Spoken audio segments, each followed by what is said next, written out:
Hello everyone, स्वागत है आप सभी का आज के वीडियो में। तो आज के वीडियो में आप देख सकते हो कि आज हम लोग जो फिजिकल केमिस्ट्री है, फिजिकल केमिस्ट्री का यहाँ पे जो केमिकल काइनेटिक्स है उसका जो लेक्चर नंबर 9 है वो आज हम लोग यहाँ पे स्टार्ट कर रहे हैं। ठीक है।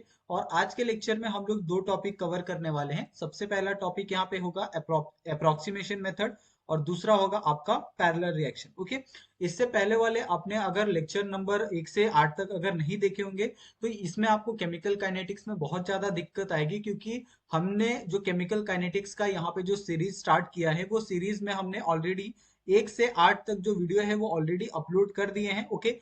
तो आप जाके उसको अच्छे से पहले देख लो, तभी आपको यहाँ पे जो 9th वाला लेक्चर है आप उसको रिलेट कर पाओगे, आपको वो समझ में आएगा। ठीक है। इसके लिए मैं आपको कह रहा हूँ कि आप लोग प्लीज जाके वो सारी चीजें देखो, तभी आपको ये सारी चीजें हैं आज के लेक्चर की वो बहुत अच्छे से आपको समझ में आएगी। अभी यहाँ पे हम लोग बात करें कि आज के टॉपिक में हम देखने वाले हैं जो अप्रोक्सीमेशन मेथड है और पैरेलल मेथड है। तो ये जो आपका पैरेलल मेथड है ना, ये आपका दूसरा टाइप है कॉम्प्लेक्स रिएक्शन का।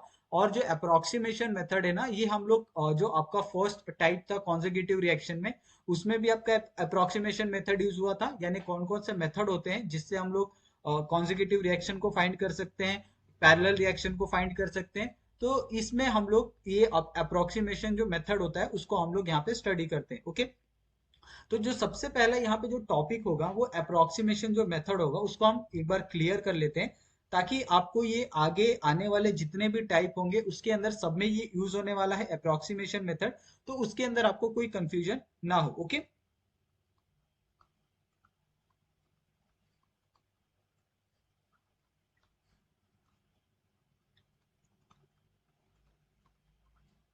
अभी यहाँ पे देखो कि अप्रोक्सीमेशन मेथड में प्रोबेबली दो टाइप के आपको अप्रोक्सीमेशन जो मेथड होते हैं वो आपको सीखने होते हैं। ठीक है। सबसे पहला है आपका स्टडी स्टेट अप्रोक्सीमेशन। ठीक है। और अगर आप पहले वाला वीडियो देखोगे ना तो उसके अंदर भी हमने ये सारी चीजें बताई है, लेकिन ये बहुत डिटेल में हमने नहीं डिस्कस किया था उसके अंदर, क्योंकि हमारा जो पूरा फोकस था वो पहले वाले वीडियो में वो टाइप नंबर 1 के ऊपर था, जो था आपका कॉन्जिक्यूटिव रिएक्शन। ओके। तो यहाँ पे आपको ये आज के वीडियो में हम लोग जो अप्रोक्सीमेशन क्या होता है, उसका हम लोग डेरिवेशन किस तरीके से निकालते हैं, वो सारी चीजें यहाँ पे हम लोग देखने वाले हैं। ओके। और दूसरा टाइप है आपका यहाँ पे प्री इक्विलिब्रियम। ठीक है। तो ये भी इसका टाइप है, बहुत अच्छा टाइप है। ठीक है। और ये मोस्ट प्रोबेबली जो आपका प्री इक्विलिब्रियम जो आपको यहाँ पे दिख रहा है ना अप्रोक्सीमेशन, इसी का इस्तेमाल हम लोग ज्यादा करते हैं। कभी भी अगर आपको रिएक्शन के अंदर अगर कोई भी इक्वेशन दिया हो, कोई भी क्वेश्चन दिया हो, अगर उसके अंदर आपको इक्विलिब्रियम प्लस आपको फास्ट दिख जाए, तो आप समझ जाना कि उसके अंदर आपको प्री इक्विलिब्रियम अप्रोक्सीमेशन का जो मेथड है वो आपको अप्लाई करना है। क्योंकि ये वाला मेथड हम लोग मोस्ट प्रोबेबली हर जगह यूज करते हैं जब भी हमें अप्रोक्सीमेशन या फिर जो हमें क्या कंपाउंड दिया जाता है, ओके, कॉम्प्लेक्स कंपाउंड, तो उसके अंदर कुछ फाइंड करना रहता है तो हम लोग इसी का इस्तेमाल ज्यादा करते हैं। ऐसा इसके लिए क्योंकि ये इसका जो मेथड होता है ना वो थोड़ा सा इजी होता है एज कम्पेयर टू आपका स्टडी स्टेट अप्रोक्सीमेशन का। लेकिन कभी कभी कैसा होता है कि आपको स्पेसिफाई किया जाता है कि आपको सिर्फ स्टडी स्टेट अप्रोक्सीमेशन का इस्तेमाल करना है। तो आप उस चीज में आपको ये दूसरा एक जो एक पॉइंट ऑफ व्यू होता है ना, कि आप जब भी आप कभी भी क्वेश्चन को पढ़ते हो ना, अगर क्वेश्चन के अंदर आपको गलती से भी इक्विलिब्रियम या फिर फास्ट आपको दिख जाए तो आप समझ जाना कि उसके अंदर आप स्टडी स्टेट अप्रोक्सीमेशन की जगह आप उस क्वेश्चन को प्री इक्विलिब्रियम अप्रोक्सीमेशन से भी क्या कर सकते हो, सॉल्व कर सकते हो। ओके। जैसे अगर आपके पास कोई ऐसा क्वेश्चन है, यहाँ पे मैं ऐसे एग्जांपल के लिए ही दे रहा हूँ, ठीक है, कि आप एग्जांपल मतलब जैसे आप क्वेश्चन देखते हो तो क्वेश्चन देख के आपको क्या समझता है वो आपको यहाँ पे मैं बताना चाहता हूँ। ओके। जैसे सपोज आपके पास यहाँ पे रिएक्शन है, यहाँ पे आपका A प्लस बी जो रिएक्टेंट है उससे आपका एक क्या बन रहा है, यहाँ पे प्रोडक्ट का फॉर्मेशन हो रहा है वो है आपका 2C। और ये जो आपका रिएक्शन है रिवर्सिबल रिएक्शन है, और ये हो रहा है आपका फास्ट स्टेप में। ओके। और दूसरा है आपके पास A प्लस सी है। ओके। और इससे आपका जो रिएक्शन हो रहा है वो रिएक्शन होके आपका प्रोडक्ट का फॉर्मेशन हो रहा है, वो है आपका स्लो। ओके। सी का, और ये होगा, ये स्टेप हो गया आपका स्लो हो गया। अभी मुझे बताओ यहाँ पे आपको एक फास्ट और एक आपको फास्ट तो दिख गया। अभी फास्ट आपको दिख गया तो आपको पता है कि इसके अंदर क्या इस्तेमाल करना है, वो इस्तेमाल करना है आपका प्री इक्विलिब्रियम अप्रोक्सीमेशन। ओके। उसके लिए आपको क्या करना है, यहाँ पे एक जो सिंपल सी कंडीशन भी दी जा सकती है। तीन तरह की कंडीशन हमने पढ़ी थी। अगर आपका K1 और K2 अगर इक्वल हो, ठीक है, या फिर K1 आपका बड़ा हो K2 से, ठीक है, या फिर जो K1 हो वो छोटा हो आपका K2 से। तो ये तीन कंडीशन हमने पढ़ी थी, तीनों का ग्राफ देखा था, आज भी हम लोग देखेंगे। आज हम लोग बहुत डिटेल के अंदर बात करेंगे। तो हम क्या करते हैं, इसी एग्जाम्पल को हम लोग आगे बढ़ाते हैं और इसी एग्जाम्पल के थ्रू हम लोग ये सारी चीजें हम लोग क्या करते हैं, इसके अंदर पढ़ते हैं, ठीक है। अभी यहाँ पे देखो, अगर आपको एक कंडीशन दिया जाए, जैसे आपका यहाँ पे जो K2 है, ठीक है, K2 क्या है आपका, कॉन्सेंट्रेशन ऑफ ए है, और जो क्या है यहाँ पे कॉन्सेंट्रेशन ऑफ ए है, क्या है, बड़ा है। और ये बड़ा किससे है, यहाँ पे K-1 से, जिसका कॉन्सेंट्रेशन क्या है आपका C है, ओके। यहाँ पे हमने कॉन्सेंट्रेशन ऑफ ए लिखा है K2 के लिए, और यहाँ पे K-1 के लिए हमने कॉन्सेंट्रेशन क्या लिखा है, यहाँ पे C लिखा है। तो ये कैसे लिखा है ये भी आपको आना चाहिए ना, ये आप कैसे करोगे, तो उसके लिए आपको प्रीवियस की वीडियो देखनी पड़ेगी, क्योंकि इसके अंदर हमने क्या अप्लाई किया है, इसके अंदर हमने अप्लाई किया है रेट ऑफ रिएक्शन, ठीक है। और रेट ऑफ रिएक्शन अप्लाई करके हमने क्या किया, यहाँ पे ये वाला जो स्टेप है उसको लिखा है, ओके। अभी यहाँ पे हम क्या करते हैं, थोड़ा सा इसको एडवांस तरीके से सॉल्व करते हैं, यानी सिंप्लीफाई करके। अगर आप यहाँ पे पहला स्टेप देखो, पहले स्टेप में क्या था आपका, यहाँ पे जब आपके पास a प्लस बी था, ओके, a प्लस बी से आपका क्या हो रहा था, 2c का फॉर्मेशन हो रहा था, यहाँ पे आपका K1 पे था, ठीक है। उसके बाद दूसरा स्टेप क्या था कि आपके पास 2c था, और 2c से आपका क्या हो रहा था, a प्लस बी का यहाँ पे फॉर्मेशन हो रहा था, क्योंकि ये दोनों रिएक्शन क्या था आपका, रिवर्सिबल था, इसके लिए हमने इस तरह से लिखा। तीसरा स्टेप क्या था आपका कि आपके पास a प्लस सी था, ओके, a प्लस सी से क्या हो रहा था आपका, यहाँ पे c जो प्रोडक्ट था उसका फॉर्मेशन हो रहा था। तो ये तीन तरीके से हमने क्या किया, इसको सिंप्लीफाई करके लिख दिए ताकि आपको कोई दिक्कत ना हो। अभी आप क्या करोगे, सभी का यहाँ पे जो रेट ऑफ रिएक्शन है उसको आप लिख लो, ठीक है। यहाँ पे मैं क्या करता हूँ, इस चीज को थोड़ा सा ये बॉक्स बना देता हूँ, ठीक है, ताकि हमें थोड़ा सा स्पेस पता चल जाए कि हमें किस तरीके से करना है। अभी यहाँ पे हम पहले का रेट ऑफ रिएक्शन लिखते हैं, सभी का लिखना है, यहाँ पे मैं आपको स्पेसिफाई कर देता हूँ। रेट ऑफ रिएक्शन जो आपका दूसरा स्टेप होगा, पहला स्टेप क्या करोगे, उसको आप सिंप्लीफाई करोगे। दूसरा स्टेप में क्या करोगे, आप सभी का रेट ऑफ रिएक्शन लिखोगे। आपको पता है ये रिएक्टेंट साइड है, तो क्या आ जाएगा, minus d A upon D t आ जाएगा, ठीक है, is equal to minus d B upon D t आ जाएगा, ठीक है। उसके बाद इज इक्वल टू आपका ये रिएक्टेंट साइड है, तो आपका देखो यहाँ पे स्टोइचियोमेट्री में क्या है, 2 है, तो यहाँ पे क्या आ जाएगा, 1/2 आ जाएगा, ठीक है। यहाँ पे आ जाएगा D C upon D T is equal to, यहाँ पे आ जाएगा के का 1, क्योंकि यहाँ पे हम लोग किसके लिए कर रहे हैं, यहाँ पे और जो के है, K1 है, रेट कांस्टेंट 1 है, उसके लिए हम लोग कर रहे हैं। तो यहाँ पे के का 1 आ जाएगा।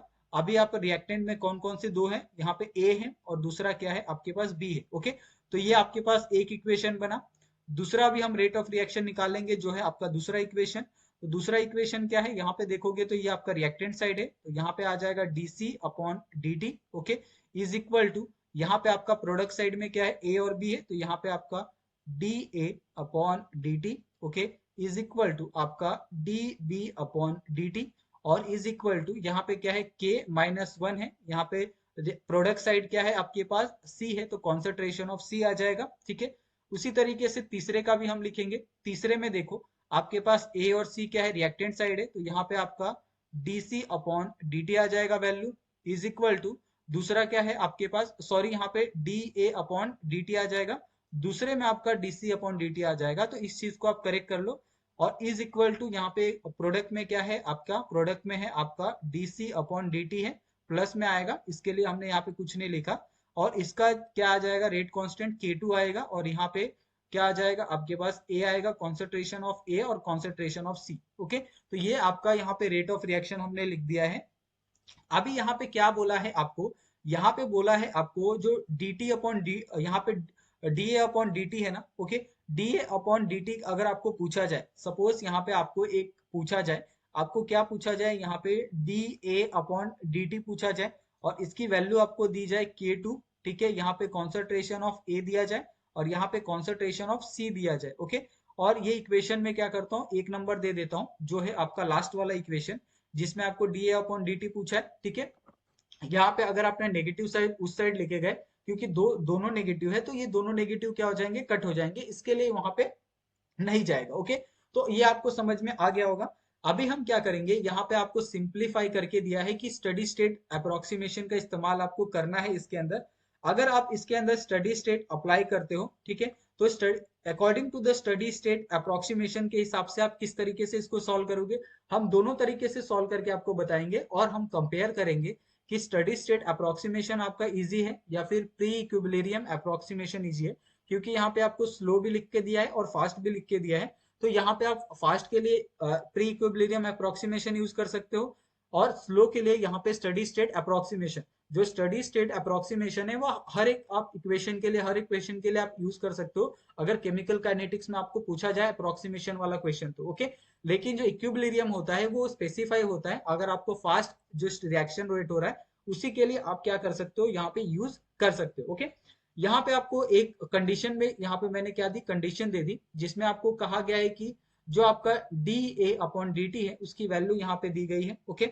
अभी यहाँ पे अप्लाई, अगर मैं यहाँ पे जो स्टडी स्टेट यहाँ पे अप्रोक्सीमेशन है, अगर इसकी हेल्प से अगर मैं इस इक्वेशन को सॉल्व करता हूँ ठीक है, जिसमें आपका dA/dt की वैल्यू दी है, कितनी दी है आपके पास, K2 दिया है, कॉन्सेंट्रेशन ऑफ A दिया है और कॉन्सेंट्रेशन ऑफ C दिया है ओके। यही आपको दिया था ना, और यहाँ पे मैं इस इक्वेशन को 1 नंबर दे देता हूँ ठीक है। अभी अगर हमने यहाँ पे अप्लाई किया ठीक है, अगर हमने यहाँ पे स्टडी स्टेट अप्रोक्सीमेशन अप्लाई किया तो इसमें क्या होता है कि जो आपका यहाँ पे dC/dt है ना ठीक है, यहाँ पे जो dC/dt है, यहाँ पे आप देखो ये आपका dC/dt है ठीक है। ये आपका क्या हो जाएगा, यहाँ पे आपका आई थिंक आ जाएगा, ये आपका C है और यहाँ पे भी आपका C है। तो जो dC/dt है, यहाँ पे कुछ तो गलत हो रहा है आई थिंक मेरे हिसाब से इक्वेशन में, नहीं आई थिंक सही है ठीक है। तो यहाँ पे जो dC/dt है ना, इसकी वैल्यू क्या आ जाएगी, 0 आ जाएगी ओके। अभी अगर इसकी वैल्यू 0 आती है तो आप क्या करोगे, सभी इक्वेशन को कंपेयर करोगे, तो कंपेयर करने के बाद क्या हो जाएगा, यहाँ पे जो 2K1 है, C आप देखो सब में है, इसमें भी आपका C है, इसमें भी आपका C है, इसमें भी आपका C है। इसके लिए हम क्या करेंगे, तीनों इक्वेशन को कंपेयर करेंगे। तो आप इसके अंदर बिल्कुल कंफ्यूज मत होना, ये क्या है, डिफरेंस हम लिखते हैं ओके। तो यहाँ पे आपका क्या हो जाएगा, कॉन्सेंट्रेशन ऑफ ए हो जाएगा और कॉन्सेंट्रेशन ऑफ बी हो जाएगा, ये हमारा पहले का है ठीक है। उसके बाद यहाँ पे माइनस आ जाएगा, क्योंकि ये क्या है आपका माइनस है, इसके लिए यहाँ पे माइनस आ जाएगा।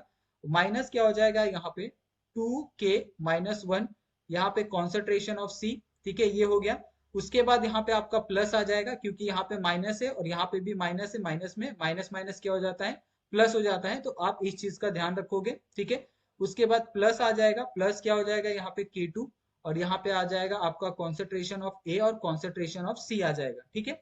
अभी हम क्या करते हैं, ये इक्वेशन को दूसरे पेज पे सॉल्व करते हैं, यही सेम इक्वेशन हम दूसरे पेज पे लिखेंगे और वहां से हम क्या करेंगे, कंटिन्यू करेंगे, ताकि आपको दिमाग में कोई भी कंफ्यूजन आपको ना हो ओके। यहाँ पे क्या था आपका dC/dt था इज इक्वल टू 0 था ठीक है, जिसकी वैल्यू क्या थी आपके पास, 2K1 था। यहाँ पे कॉन्सेंट्रेशन ऑफ A था और यहाँ पे आपका कॉन्सेंट्रेशन ऑफ B था ओके। यहाँ पे आपका क्या था, -2K-1 था। यहाँ पे आपका कॉन्सेंट्रेशन ऑफ C का क्या था, 2 था पावर, माइनस था यहाँ पे, माइनस में क्या था आपका K2 था। यहाँ पे आपका कॉन्सेंट्रेशन ऑफ A था और यहाँ पे कॉन्सेंट्रेशन क्या था, C था ओके। क्योंकि यहाँ पे माइनस और माइनस क्या हो जाएंगे, यहाँ पे प्लस माइनस माइनस हो जाएंगे, इसके लिए हमने इस तरीके से आपको लिख के दिया है ओके। उसके बाद अगर आप इसको नेक्स्ट स्टेप में करते हो तो ये क्या हो जाएगा, 2K1 हो जाएगा, यहाँ पे आपका A आ जाएगा, यहाँ पे आपका क्या आ जाएगा, B आ जाएगा ठीक है। उसके बाद इज इक्वल टू, यहाँ पे क्या आ जाएगा, नेगेटिव साइन आ जाएगा, सॉरी यहाँ पे इज इक्वल टू नहीं आएगा, ये आप नेगेटिव कर लो।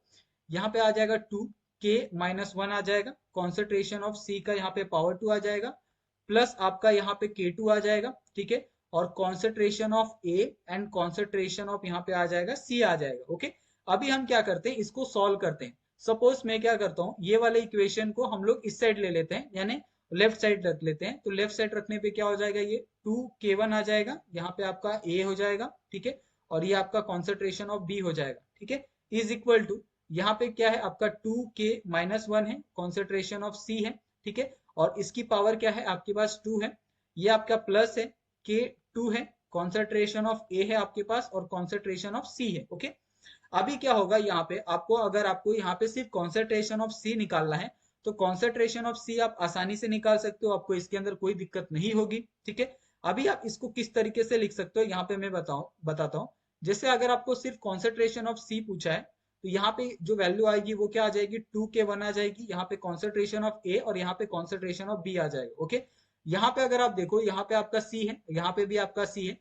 अगर आपको सिर्फ C की वैल्यू निकालनी है ठीक है, तो यहाँ पे आपका एक सी बच गया, यहाँ पे आपका सी बच गया। ओके, तो यहाँ पे सी बचने के कारण ये सी क्या हो जाएंगे, कट हो जाएंगे, और यहाँ पे सिर्फ आपको वैल्यू क्या मिलेगी, यहाँ पे 2k-1 मिलेगी। ओके, यहाँ से एक सी कट गया, यहाँ से एक सी कट गया, और यहाँ वाला जो सी बचा वो इस साइड आ गया। ठीक है, आप इसको अगर पूरी तरह से अगर आप सॉल्व करोगे ना स्टेप बाय स्टेप, तो आपको यही इक्वेशन मिलेगा।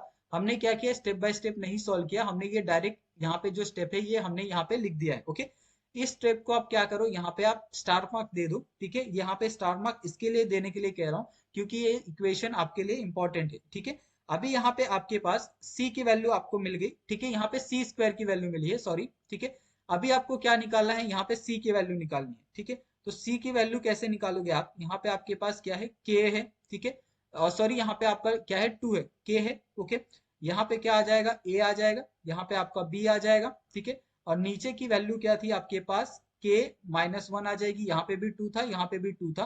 तो हम क्या करते हैं, इसको इस तरीके से लिख सकते हैं, यहाँ पे हम लिख सकते हैं 1/2।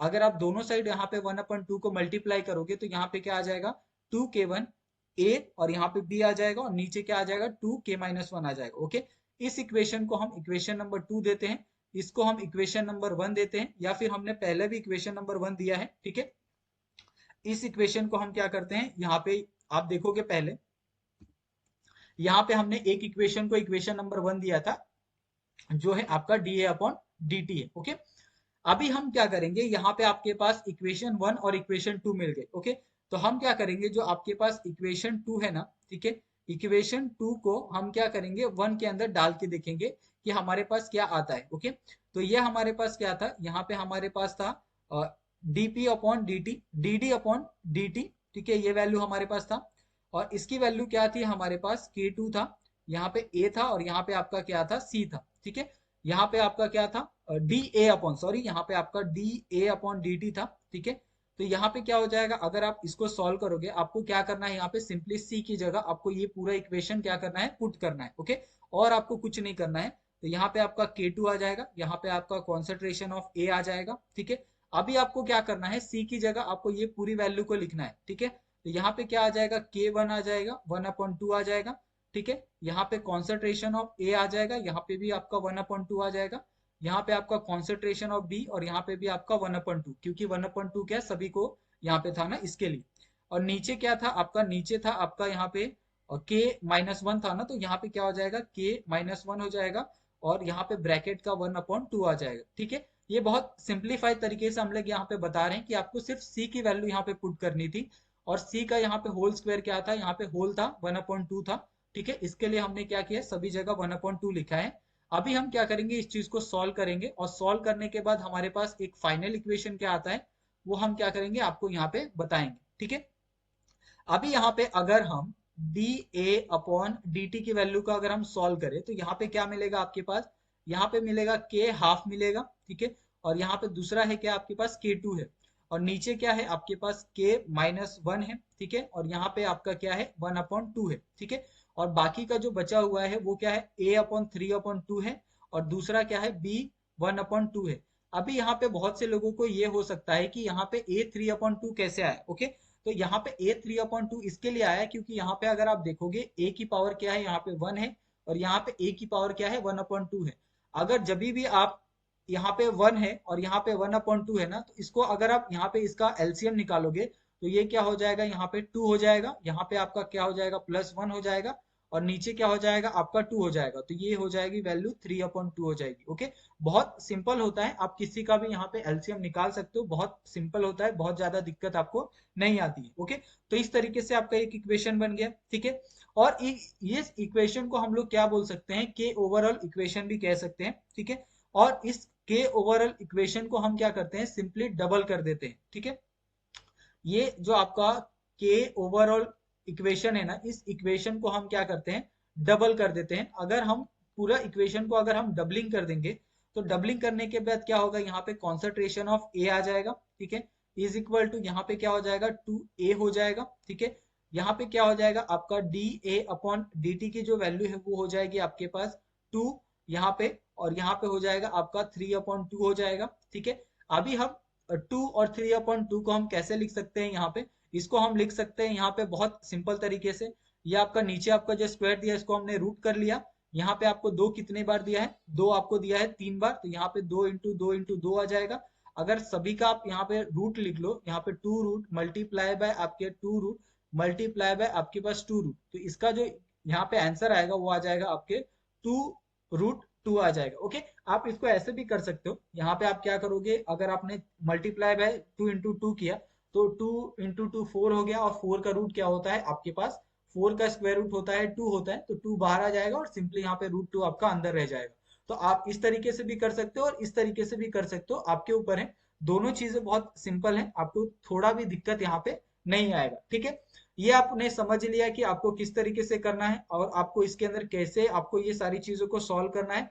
ठीक है, आपको कोई दिक्कत यहाँ पे महसूस नहीं होनी चाहिए, इसके लिए हमने क्या किया, यहाँ पे आपको पूरी तरह से ये सॉल्व करके आपको दिया है। ठीक है, ये तो हो गया आपका, ये हमने किससे किया है, ये हमने किया है स्टडी स्टेट अप्रोक्सीमेशन से। ओके, स्टडी स्टेट अप्रोक्सीमेशन से हमने क्या किया, यहाँ पे ये वाला जो इक्वेशन है उसको सॉल्व किया है, और जिसका आंसर हमारे पास क्या आया है, हमारा आंसर आया है 2 √2 आया है। ओके, अभी हम क्या इसको प्री इक्विलिब्रियम अप्रोक्सीमेशन से इसको अगर हम सॉल्व करते हैं तो हमारे पास क्या आंसर आता है ये भी हम चेक करेंगे। ओके, अगर हमारा आंसर सही आता है तो इससे हम एक चीज, एक कंक्लूजन हम दे सकते हैं कि हमारा चाहे स्टडी स्टेट अप्रोक्सीमेशन होने दो या फिर प्री इक्विलिब्रियम अप्रोक्सीमेशन होने दो, दोनों का इस्तेमाल करके हम क्या कर सकते हैं, किसी भी जो भी हमारे पास क्वेश्चन होगा उस क्वेश्चन को सॉल्व करके हम क्या कर सकते हैं, आंसर निकाल सकते हैं, और उसके अंदर हमें कोई भी जो दिक्कत है वो हमें नहीं आने वाली। ओके, अभी हम क्या करते हैं, यहाँ पे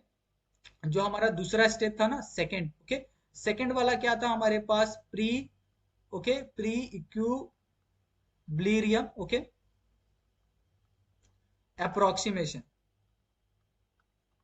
और ये बहुत सिंपल है, ऐसा मैं बिल्कुल नहीं कह रहा हूँ कि ये आपका, चाहे आपका स्टडी स्टेट अप्रोक्सीमेशन हो या फिर आपका यहाँ पे प्री इक्विलिब्रियम अप्रोक्सीमेशन हो, बस फर्क क्या है आपके, अगर आप प्री इक्विलिब्रियम अप्रोक्सीमेशन से जाते हो ना तो आपके जो स्टेप्स है ना वो बहुत कम हो जाते हैं, आप आसानी से ये सारी चीजों को आप सॉल्व कर सकते हो। ओके, अभी यहाँ पे आपको प्री इक्विलिब्रियम अप्रोक्सीमेशन का एक सिंपल सा फॉर्मूला है। ठीक है, जैसे आपके पास क्या है, आपके पास कोई एक रिएक्टेंट है, इस रिएक्टेंट से अगर कोई प्रोडक्ट का यहाँ पे फॉर्मेशन होता है, ठीक है, यहाँ पे अगर सपोज आपके पास प्रोडक्ट बी है, तो यहाँ पे क्या आता है कि जो आपका रेट ऑफ, यहाँ पे रेट जैसे हम लोग के लिखते थे ना, यहाँ पे आपका रेट ऑफ फॉरवर्ड आएगा, यहाँ पे रेट ऑफ यहाँ पे बैकवर्ड आएगा, क्योंकि आपको पता है ये जो रिएक्शन होने वाला है, ये रिएक्शन क्या है, आपका रिवर्सिबल रिएक्शन होता है। अगर आप आगे की जाओगे तो आपका फॉरवर्ड रिएक्शन, अगर आप बैक आओगे, बी से ए में आओगे, तो आपका यहाँ पे सिंपली आपका बैकवर्ड रिएक्शन। ओके, तो ये सिंपली हम इसको इस तरीके पे से लिख सकते हैं, अगर आप ए से बी जाते हो तो ये क्या हो गया, आर एफ हो गया। ठीक है, और अगर आप बी से ए पे जाते हो तो ये क्या हो जाएगा, आपका आर बैकवर्ड हो जाएगा। ओके, बहुत सिंपल है, बहुत ज्यादा दिक्कत नहीं आएगी। और अगर हम फॉरवर्ड रिएक्शन की बात करें तो फॉरवर्ड रिएक्शन को हम कैसे रिप्रेजेंट करते हैं, के एफ से। ठीक है, के एफ कॉन्सेंट्रेशन ऑफ ए, ठीक है, और बैकवर्ड को कैसे हम रिप्रेजेंट करते हैं, के बी कॉन्सेंट्रेशन ऑफ बी। बहुत सिंपल है, दोनों को हमने यहाँ पे रिप्रेजेंट करके दिखाया आपको। अभी हम क्या करेंगे, इसका इस्तेमाल करके हम पूरे इक्वेशन को सॉल्व करेंगे। अभी हम इसके अंदर क्या इस्तेमाल करने वाले हैं, प्री इक्विलिब्रियम। ओके, अभी इक्विलिब्रियम का मतलब ही होता है कि ये दोनों क्या है, आपका इक्वल है। ठीक है, यानी यहाँ से जाने की जो गति है, यहाँ से आने की, ये दोनों क्या है, सेम है। इसके लिए तभी तो ए से बी का प्रोडक्ट का फॉर्मेशन हो रहा है और बी से वापस ए का फॉर्मेशन हो रहा है। इसके अंदर दोनों चीजें क्या हो रही है, समान तेजी में हो रही है, समान गति में हो रही है। ओके, तो इसके अंदर हम क्या करेंगे, अभी हम दोनों को कंपेयर करेंगे, जैसे हमारा फॉरवर्ड है और जैसे हमारा बैकवर्ड है। तो हमारे पास आर एफ क्या है, आपके पास फॉरवर्ड रिएक्शन है, और आपके पास जो आर बी है वो क्या है, आपके पास बैकवर्ड रिएक्शन है। आर एफ को हमने कैसे रिप्रेजेंट किया था, के एफ कॉन्सेंट्रेशन ऑफ ए। ठीक है, और आरबी को हमने कैसा रिप्रेजेंट किया था, K B concentration of B. Okay, इसी तरीके से हमने रिप्रेजेंट किया था, क्या और कुछ तरीका हमने किया था, नहीं, हमने जो वहां पे लिखा है ना वही सारी चीजें हमने की है। जैसे ये आपका एक हो गया, ये आपका दूसरा हो गया, यही दोनों तरीके हमने क्या किए, यहाँ पे नीचे इस्तेमाल किए। ओके, अभी यहाँ पे अगर आपको के इक्विलिब्रियम निकालने बोला, ठीक है, तो के इक्विलिब्रियम आप पता है कैसे निकालोगे, आप इन दोनों को कंपेयर करोगे, जो आपका रेट ऑफ फॉरवर्ड रिएक्शन है या फिर रेट ऑफ बैकवर्ड रिएक्शन है। ठीक है, अगर आपने ये दोनों को कंपेयर किया तो के एफ की वैल्यू क्या है, यहाँ पे के एफ की वैल्यू, यहाँ पे जो उसका कॉन्सेंट्रेशन आएगा उसका जो ये होगा वो क्या हो जाएगा, बी हो जाएगा, और यहाँ पे आपका ए हो जाएगा। यानी इसका भी तो आपका ये होगा ना, इसका भी आप इसको भी तो कंपेयर करोगे। और इसमें अगर आप देखोगे तो ये क्या है, आपका प्रोडक्ट साइड है, ठीक है, यानी आपका ए से बी का फॉर्मेशन हो रहा है। और ये क्या है, आपका रिएक्टेंट साइड है, जो सिंपली आप रिएक्शन में भी देख सकते हो, ये हमें बताने की बिल्कुल जरूरत नहीं है, ठीक है। अभी आपको क्या करना है, सिंपली यहाँ पे आपने के एफ लिखा और के बी लिखा है ना, ठीक है। अभी आपको क्या करना है, जैसे आप यहाँ से के एफ से यहाँ पे ए से बी तक जा रहे हो ना, तो ये क्या हो रहा है, के वन का रिएक्शन दे रहा है, और ये क्या रहे, के माइनस वन का यहाँ पे आपको रिएक्शन दे रहा है, ओके। तो ये सिंपली आपको क्या करना है, यहाँ पे पुट कर देना है। अगर आप देखोगे यहाँ पे सिंपली आपको कुछ नहीं करना है, यहाँ पे जैसे के एफ है तो यहाँ पे के वन हो जाएगा, और यहाँ पे आपका क्या हो जाएगा, फॉरवर्ड रिएक्शन हो जाएगा, ठीक है। यहाँ पे आपको क्या करना है, के माइनस वन हो जाएगा, और ये आपका क्या हो जाएगा, बैकवर्ड रिएक्शन हो जाएगा, ओके। ये आपका हो गया। जैसे हमने स्टडी स्टेट अप्रोक्सीमेशन में कैसा लिखा था, हमने डायरेक्ट किया था, यहाँ पे हम क्या कर रहे हैं, थोड़ा सा सिंप्लीफाई करके और आपको बता रहे हैं, ओके। यहाँ पे अगर आप देखोगे तो रेट ऑफ फॉरवर्ड रिएक्शन का कॉन्सेंट्रेशन क्या है, यहाँ पे सी का, ओके है। और रेट ऑफ बैकवर्ड का क्या है, यहाँ पे आपके पास ए है, ओके। और यहाँ पे आपके पास क्या है, बी है, ठीक है। ये दोनों चीजें क्या हो रही है, यहाँ पे आपको फॉर्मेशन में देखने के लिए मिल रही है, ठीक है। अभी यहाँ पे ए और बी में दोनों आपको यहाँ पे देखने के लिए मिल रहा है। अभी आपको क्या करना है, सिंपली आपको जो dB अपॉन dt है ना, वो आपको यहाँ पे निकालना है, ठीक है। अगर आप dB अपॉन dt को देखते हो तो ये आप निकाल सकते हो, जो आपका रेट ऑफ रिएक्शन है उसकी मदद से, ठीक है। उसकी मदद से आपको dB अपॉन dt अच्छे से मिल जाएगा। आप चाहो तो जो हमारा पहला वाला, अगर आप स्टडी स्टेट अप्रोक्सीमेशन देखोगे, उसके अंदर भी ये सारी चीजें हमने निकाली है, तो वो भी आप देख सकते हो। ऐसा बिल्कुल नहीं है कि आप उसको देख नहीं सकते। इसके लिए हमने यहाँ पे इसको डायरेक्ट लिखा है, क्योंकि ये ऑलरेडी हमने सॉल्व किया है, ओके। यहाँ पे आपको क्या करना है, जो सी का स्क्वायर है उसको आपको निकालना है, ठीक है। तो सी का स्क्वायर आप कैसे निकालोगे, यहाँ पे आपका के वन आ जाएगा, यहाँ पे आपका के माइनस वन आ जाएगा, यहाँ पे कॉन्सेंट्रेशन ऑफ ए आ जाएगा, और यहाँ पे आपका कॉन्सेंट्रेशन ऑफ बी आ जाएगा, ओके। ये आ गया।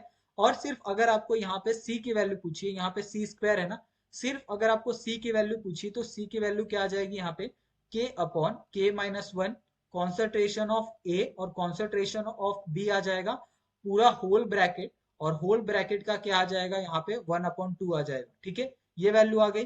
अभी आप इस वैल्यू को क्या करोगे, और ज्यादा डिफाइन करोगे, ठीक है। यहाँ पे मैं लिख देता हूँ, थोड़ा छोटा छोटा लिखूंगा, तो आप क्या करोगे, थोड़ा सा एडजस्ट कर लेना, ठीक है। आपको ये सारी चीजें समझेगी, फिर भी मैं क्या करता हूँ, छोटा छोटा लिखता हूँ। अभी सिंपली क्या करना है, आपके पास दो इक्वेशन बने, ठीक है। यहाँ पे ये इक्वेशन आपका, ये इक्वेशन नंबर 3 हो गया, ठीक है। ये इक्वेशन नंबर 2 हो गया, ये इक्वेशन नंबर 1 हो गया। अभी आपको क्या करना है, यहाँ पे जो आपका इक्वेशन नंबर 3 है ना, ओके, इक्वेशन नंबर 3 को आपको पुट करके रखना है 2 में, ओके। ये आपको करना है। तो यहाँ पे क्या हो जाएगा आपका, यहाँ पे हो जाएगा आपका ये dc अपॉन dt हो जाएगा, ठीक है। यहाँ पे आपका dc अपॉन dt हो जाएगा, जिसकी वैल्यू क्या है, यहाँ पे k2 है, यहाँ पे आपका कॉन्सेंट्रेशन ऑफ a है, ठीक है। यहाँ पे ब्रैकेट में क्या है, आपका k1 है, और यहाँ पे नीचे क्या है, k माइनस वन है, ठीक है। यहाँ पे क्या हो जाएगा, इसका भी हाफ हो जाएगा, ठीक है। उसके बाद यहाँ पे अगर आप कॉन्सेंट्रेशन ऑफ a लेते हो, इसका भी हाफ हो जाएगा। यहाँ पे आप कॉन्सेंट्रेशन ऑफ बी लेते हो, उसका भी हाफ हो जाएगा, क्योंकि हमने क्या किया है, यहाँ पे जो आपका सी है, सी की जगह पे हमने ये जो पूरी इक्वेशन है, उस पूरी इक्वेशन को यहाँ पे हमने रखा है, और कुछ भी नहीं किया है, ओके। तो ये क्या हो जाएगा आपका dc अपॉन dt, इसकी वैल्यू होगी, वो वैल्यू क्या होगी आपके पास k2, ठीक है। यहाँ पे ये आ जाएगा k1, यहाँ पे आपका k माइनस वन आ जाएगा, ठीक है। यहाँ पे आपका वन अपॉन टू, यहाँ से वन है, ओके, यहाँ पे वन अपॉन टू है, तो ऑफकोर्स ए का जो कॉन्सेंट्रेशन होगा वो क्या होगा, थ्री अपॉन टू होगा, ऑलरेडी हमने पीछे सॉल्व करके दिखाया है। और कॉन्सेंट्रेशन ऑफ बी क्या होगा आपका, वन अपॉन टू होगा, ओके। इसके अंदर कोई चेंजेस नहीं आने वाली है, ओके। अभी आपको पता है कि आपका जो कॉन्सेंट्रेशन ऑफ ए है ना, कॉन्सेंट्रेशन ऑफ ए अगर आप देखो तो ये क्या है आपका, constant twice of concentration of A है, ओके। यानी आपका कॉन्सेंट्रेशन ऑफ अगर ए देखते हो तो ये twice of concentration of A है। और कॉन्सेंट्रेशन ऑफ ए क्या है आपके पास, कॉन्सेंट्रेशन ऑफ ए है आपके पास थ्री अपॉन टू है, ओके। तो यहाँ पे आप क्या लिखोगे, टू, और ये आपका थ्री अपॉन टू आ गया, ठीक है, multiply by three upon two आ गया पावर में। अभी इस चीज को अगर आप सॉल्व करते हो ना, इस चीज को पता हम कैसे लिखते हैं, इस चीज को हम लोग लिखते हैं टू, ठीक है। उसके बाद यहाँ पे अंडर रूट, ये आपका to multiply by two multiply by two, इस तरीके से लिखते हैं। और यहाँ पे क्या हो जाता है आपका two under root two times हो जाता है, ओके। तो इस तरीके से हम क्या करते हैं, इस चीज को सॉल्व करते हैं। यहाँ पे देखोगे अगर आपका स्टडी स्टेट अप्रोक्सीमेशन से, उसमें भी आपका सेम आंसर आया है। आप अगर इसको प्री इक्विलिब्रियम मेथड से देखोगे तो उसके अंदर भी क्या आ रहा है आपका सेम आंसर आ रहा है। ओके, तो ये आपको समझ में आ गया होगा कि आई होप इसके अंदर आप कोई भी गलती यहाँ पे नहीं करोगे। ठीक है, अगर आपको ये क्वेश्चन दिया जाए और ये क्वेश्चन आपका यहाँ पे पी वाई क्यू में भी पूछा गया है, ठीक है, और आप देख लो कि ऐसे क्वेश्चन आपको आते हैं एग्जाम के अंदर, आप सोचोगे कि ऐसे क्वेश्चन को हम कैसे सॉल्व करेंगे। ठीक है, तो आपको ये सॉल्व करना पड़ेगा, आपको इसके लिए बहुत ज्यादा प्रैक्टिस करनी पड़ेगी। हम क्या करते हैं, सबसे पहले अपना जो क्वेश्चन है उसको हम लिख लेते हैं, फिर उसको हम बहुत अच्छे से इसको सॉल्व करेंगे। ठीक है,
अभी यहाँ पे देखो कि आपको एक क्वेश्चन दिया है, ओके, और ये क्वेश्चन आपको गेट के अंदर पूछा गया था।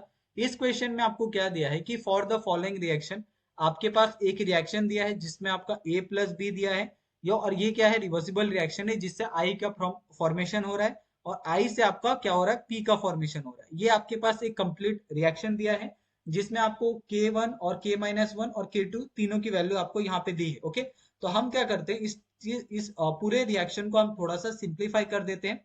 सबसे पहले क्या हो रहा है, यहाँ पे ए प्लस बी से आपका किसका फॉर्मेशन हो रहा है, यहाँ पे आई का फॉर्मेशन हो रहा है। ठीक है, और इसको फॉर्मेशन होते हुए जो क्या है, K1 है, उसकी जो वैल्यू है वो आपको दी है 10⁵। ठीक है, 10⁵ यहाँ पे आपका मोल पर सेकेंड स्क्वायर है। ओके, और यहाँ पे दूसरा है आपके पास आई से आपका क्या हो रहा है, यहाँ पे ए और बी का यहाँ पे फॉर्मेशन हो रहा है, ए प्लस बी का, और इसमें K-1 की वैल्यू दी है, वो कितनी दी है आपके पास, 10⁻⁴।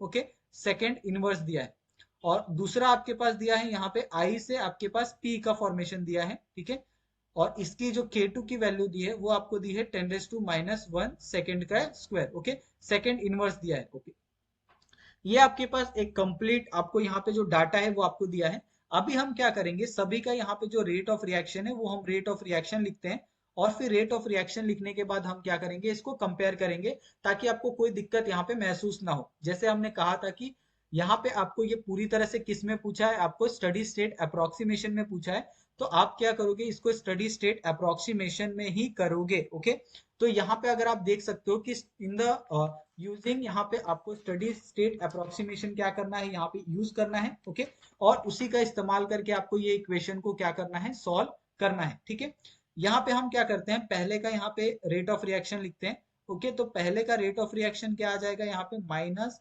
डी ए अपॉन यहाँ पे आपका D T is equal to यहाँ पे आ जाएगा डी बी अपॉन यहाँ पे आपका डी टी, ये भी आपका माइनस में, इज इक्वल टू यहाँ पे आपका D I upon D T. Okay, ये आपका क्या है, प्लस में, इज इक्वल टू के वन आ जाएगा और कॉन्सेंट्रेशन ऑफ ए और कॉन्सेंट्रेशन ऑफ बी आ जाएगा। ओके, दूसरा आपके पास है यहाँ पे, इस चीज को हम क्या करते हैं, थोड़ा सा यहाँ पे जगह बना लेते हैं। दूसरा आपके पास दिया है यहाँ पे आई से आपका ए प्लस बी का फॉर्मेशन हो रहा है, तो यहाँ पे minus D I upon D T. Okay, is equal to, अभी प्रोडक्ट में क्या है, प्लस आपका D A upon D T है, इज इक्वल टू प्लस आपका यहाँ पे डी बी अपॉन यहाँ पे डी टी है, ये वैल्यू है। और इसकी जो कांस्टेंट वैल्यू आएगी के माइनस वन आ जाएगी, और यहाँ पे कॉन्सेंट्रेशन ऑफ आई आ जाएगा। ठीक है, ये आ गया। उसी तरीके से तीसरा स्टेप क्या है, आपके पास आई से आपका पी का फॉर्मेशन हो रहा है, तो minus D I upon D T. Okay, is equal to यहाँ पे प्लस आपका डी पी अपॉन यहाँ पे D T is equal to K two. Okay, concentration of I, ये आपका क्या हो गया, तीनों का यहाँ पे रेट ऑफ रिएक्शन क्या हो गया, हमने यहाँ पे लिख दिया है। अभी आपको क्या करना है, यहाँ पे जो आपको dp अपॉन dt है उसको आपको कंपेयर करना है, साफ साफ उसको आपको लिख के दिया है यहाँ पे। ठीक है, यहाँ पे आपको क्या कंपेयर करना है, D I upon D T, sorry D I upon D T compare करना है, क्योंकि यहाँ पे आपको लिख के दिया है। ठीक है, तो यहाँ पे अगर आप देखोगे कि जो D I upon D T है वो आप कैसे कंपेयर करोगे, सबसे पहले तो आपको ढूंढना होगा D I upon D T किस में है, तो D I upon D T इसके अंदर भी है और D I upon D T इसके अंदर भी है। ओके, तो हम क्या करेंगे, यहाँ पे D I upon D T को यहाँ पे लिखते हैं, ये आपका ये आ गया इक्वेशन। अभी अगर आप देखो इसके ऊपर क्या करेंगे हम, ये यहाँ पे जो आई है यहाँ पे आप देखोगे कि इंटरमीडिएट है, यहाँ पे ए प्लस बी से आई का भी फॉर्मेशन हो रहा है और आई से भी क्या हो रहा है, आपका पी का भी फॉर्मेशन हो रहा है। ओके, तो यहाँ पे जो आई हो गया वो आई क्या हो गया, आपका इंटरमीडिएट हो गया। और जब भी आपको इंटरमीडिएट देखने के लिए मिलता है, ओके, इंटरमीडिएट देखने के लिए मिलता है, तब आप क्या करोगे, उसके अंदर अप्लाई करोगे आपका जो अप्रोक्सीमेशन है वो आप अप्लाई करोगे, और इसके अंदर जो अप्रोक्सीमेशन अप्लाई होगा वो होगा आपका स्टडी स्टेट अप्रोक्सीमेशन, क्योंकि ऑलरेडी आपको यहाँ पे बोल के रखा है। ओके, तो यहाँ पे हम क्या करेंगे, अभी अप्लाई करेंगे आपका स्टडी स्टेट अप्रोक्सीमेशन, और इसकी मदद से हम क्या करेंगे, ये पूरे इक्वेशन को यहाँ पे सॉल्व करेंगे। ओके, सपोज अगर हमने यहाँ पे स्टडी स्टेट अप्रोक्सीमेशन को अप्लाई किया, तो यहाँ पे जो इक्वेशन होगा वो इक्वेशन क्या बनेगा आपके पास, वो इक्वेशन बनेगा आपके पास d I upon D t की जो वैल्यू होगी ना, जैसे यहाँ पे आपको d I upon D t दिया है ना, इसकी जो वैल्यू होगी वो होगी 0। ठीक है, अभी यहाँ पे हम D I upon D T को कंपेयर करते हैं। सबसे पहले में इक्वेशन में अगर आप देखोगे तो के वन है, यहाँ पे आपका बी है, यहाँ पे आपका सॉरी यहाँ पे आपका ए है और यहाँ पे आपका बी है। ठीक है, उसके बाद यहाँ पे ये आपका क्या हो जाएगा, यहाँ पे आ जाएगा माइनस, दूसरे में क्या है, के माइनस वन है, यहाँ पे आपका क्या है, आई है, और तीसरे में क्या है, यहाँ पे माइनस है के टू, और यहाँ पे आपका आई है। ओके, इस तरीके से क्या करना है, आपको सभी को कंपेयर करना है। ठीक है, आपने सभी को कंपेयर किया। अभी यहाँ पे इसको अगर आप सॉल्व करते हो तो यहाँ पे क्या आ जाएगी वैल्यू, यहाँ पे आ जाएगी के वन, यहाँ पे कॉन्सेंट्रेशन ऑफ ए आ जाएगा, यहाँ पे कॉन्सेंट्रेशन ऑफ बी आ जाएगा, इज इक्वल टू यहाँ पे क्या आ जाएगा, के माइनस वन कॉन्सेंट्रेशन ऑफ आई। ठीक है, यहाँ पे आपका प्लस के टू कॉन्सेंट्रेशन ऑफ आई, ये वैल्यू आपको आ गई, क्योंकि माइनस साइन हमने क्या किया, शिफ्ट कर दिया, और शिफ्ट करने के बाद यहाँ पे क्या हो जाएगा, पॉजिटिव, आपको ये जो साइन है वो आपका आ जाएगा। ओके, अभी हम क्या करते हैं, इस चीज को यहाँ पे सॉल्व करते हैं, और सॉल्व करने के बाद जो फाइनल आंसर है वो क्या आता है, वो यहाँ पे आपको निकाल के देते हैं। ओके, अभी यहाँ पे अगर आप इन दोनों को कंपेयर करोगे, इन दोनों को कंपेयर करोगे तो जो वैल्यू आएगी आई की, वो आई की वैल्यू क्या आ जाएगी, यहाँ पे आपका के वन कॉन्सेंट्रेशन ऑफ ए और concentration of B divided by आपका के माइनस वन, यहाँ पे प्लस आपका के टू, ये वैल्यू आ जाएगी जो होगी आई की वैल्यू होगी। आप चाहो तो इसको सॉल्व करके भी देख सकते हो, आपको यही वैल्यू आपको यहाँ पे मिलेगी। अभी यहाँ पे दो इक्वेशन हमारे पास बनते हैं, पहला इक्वेशन और दूसरा इक्वेशन आप दोनों देख सकते हैं।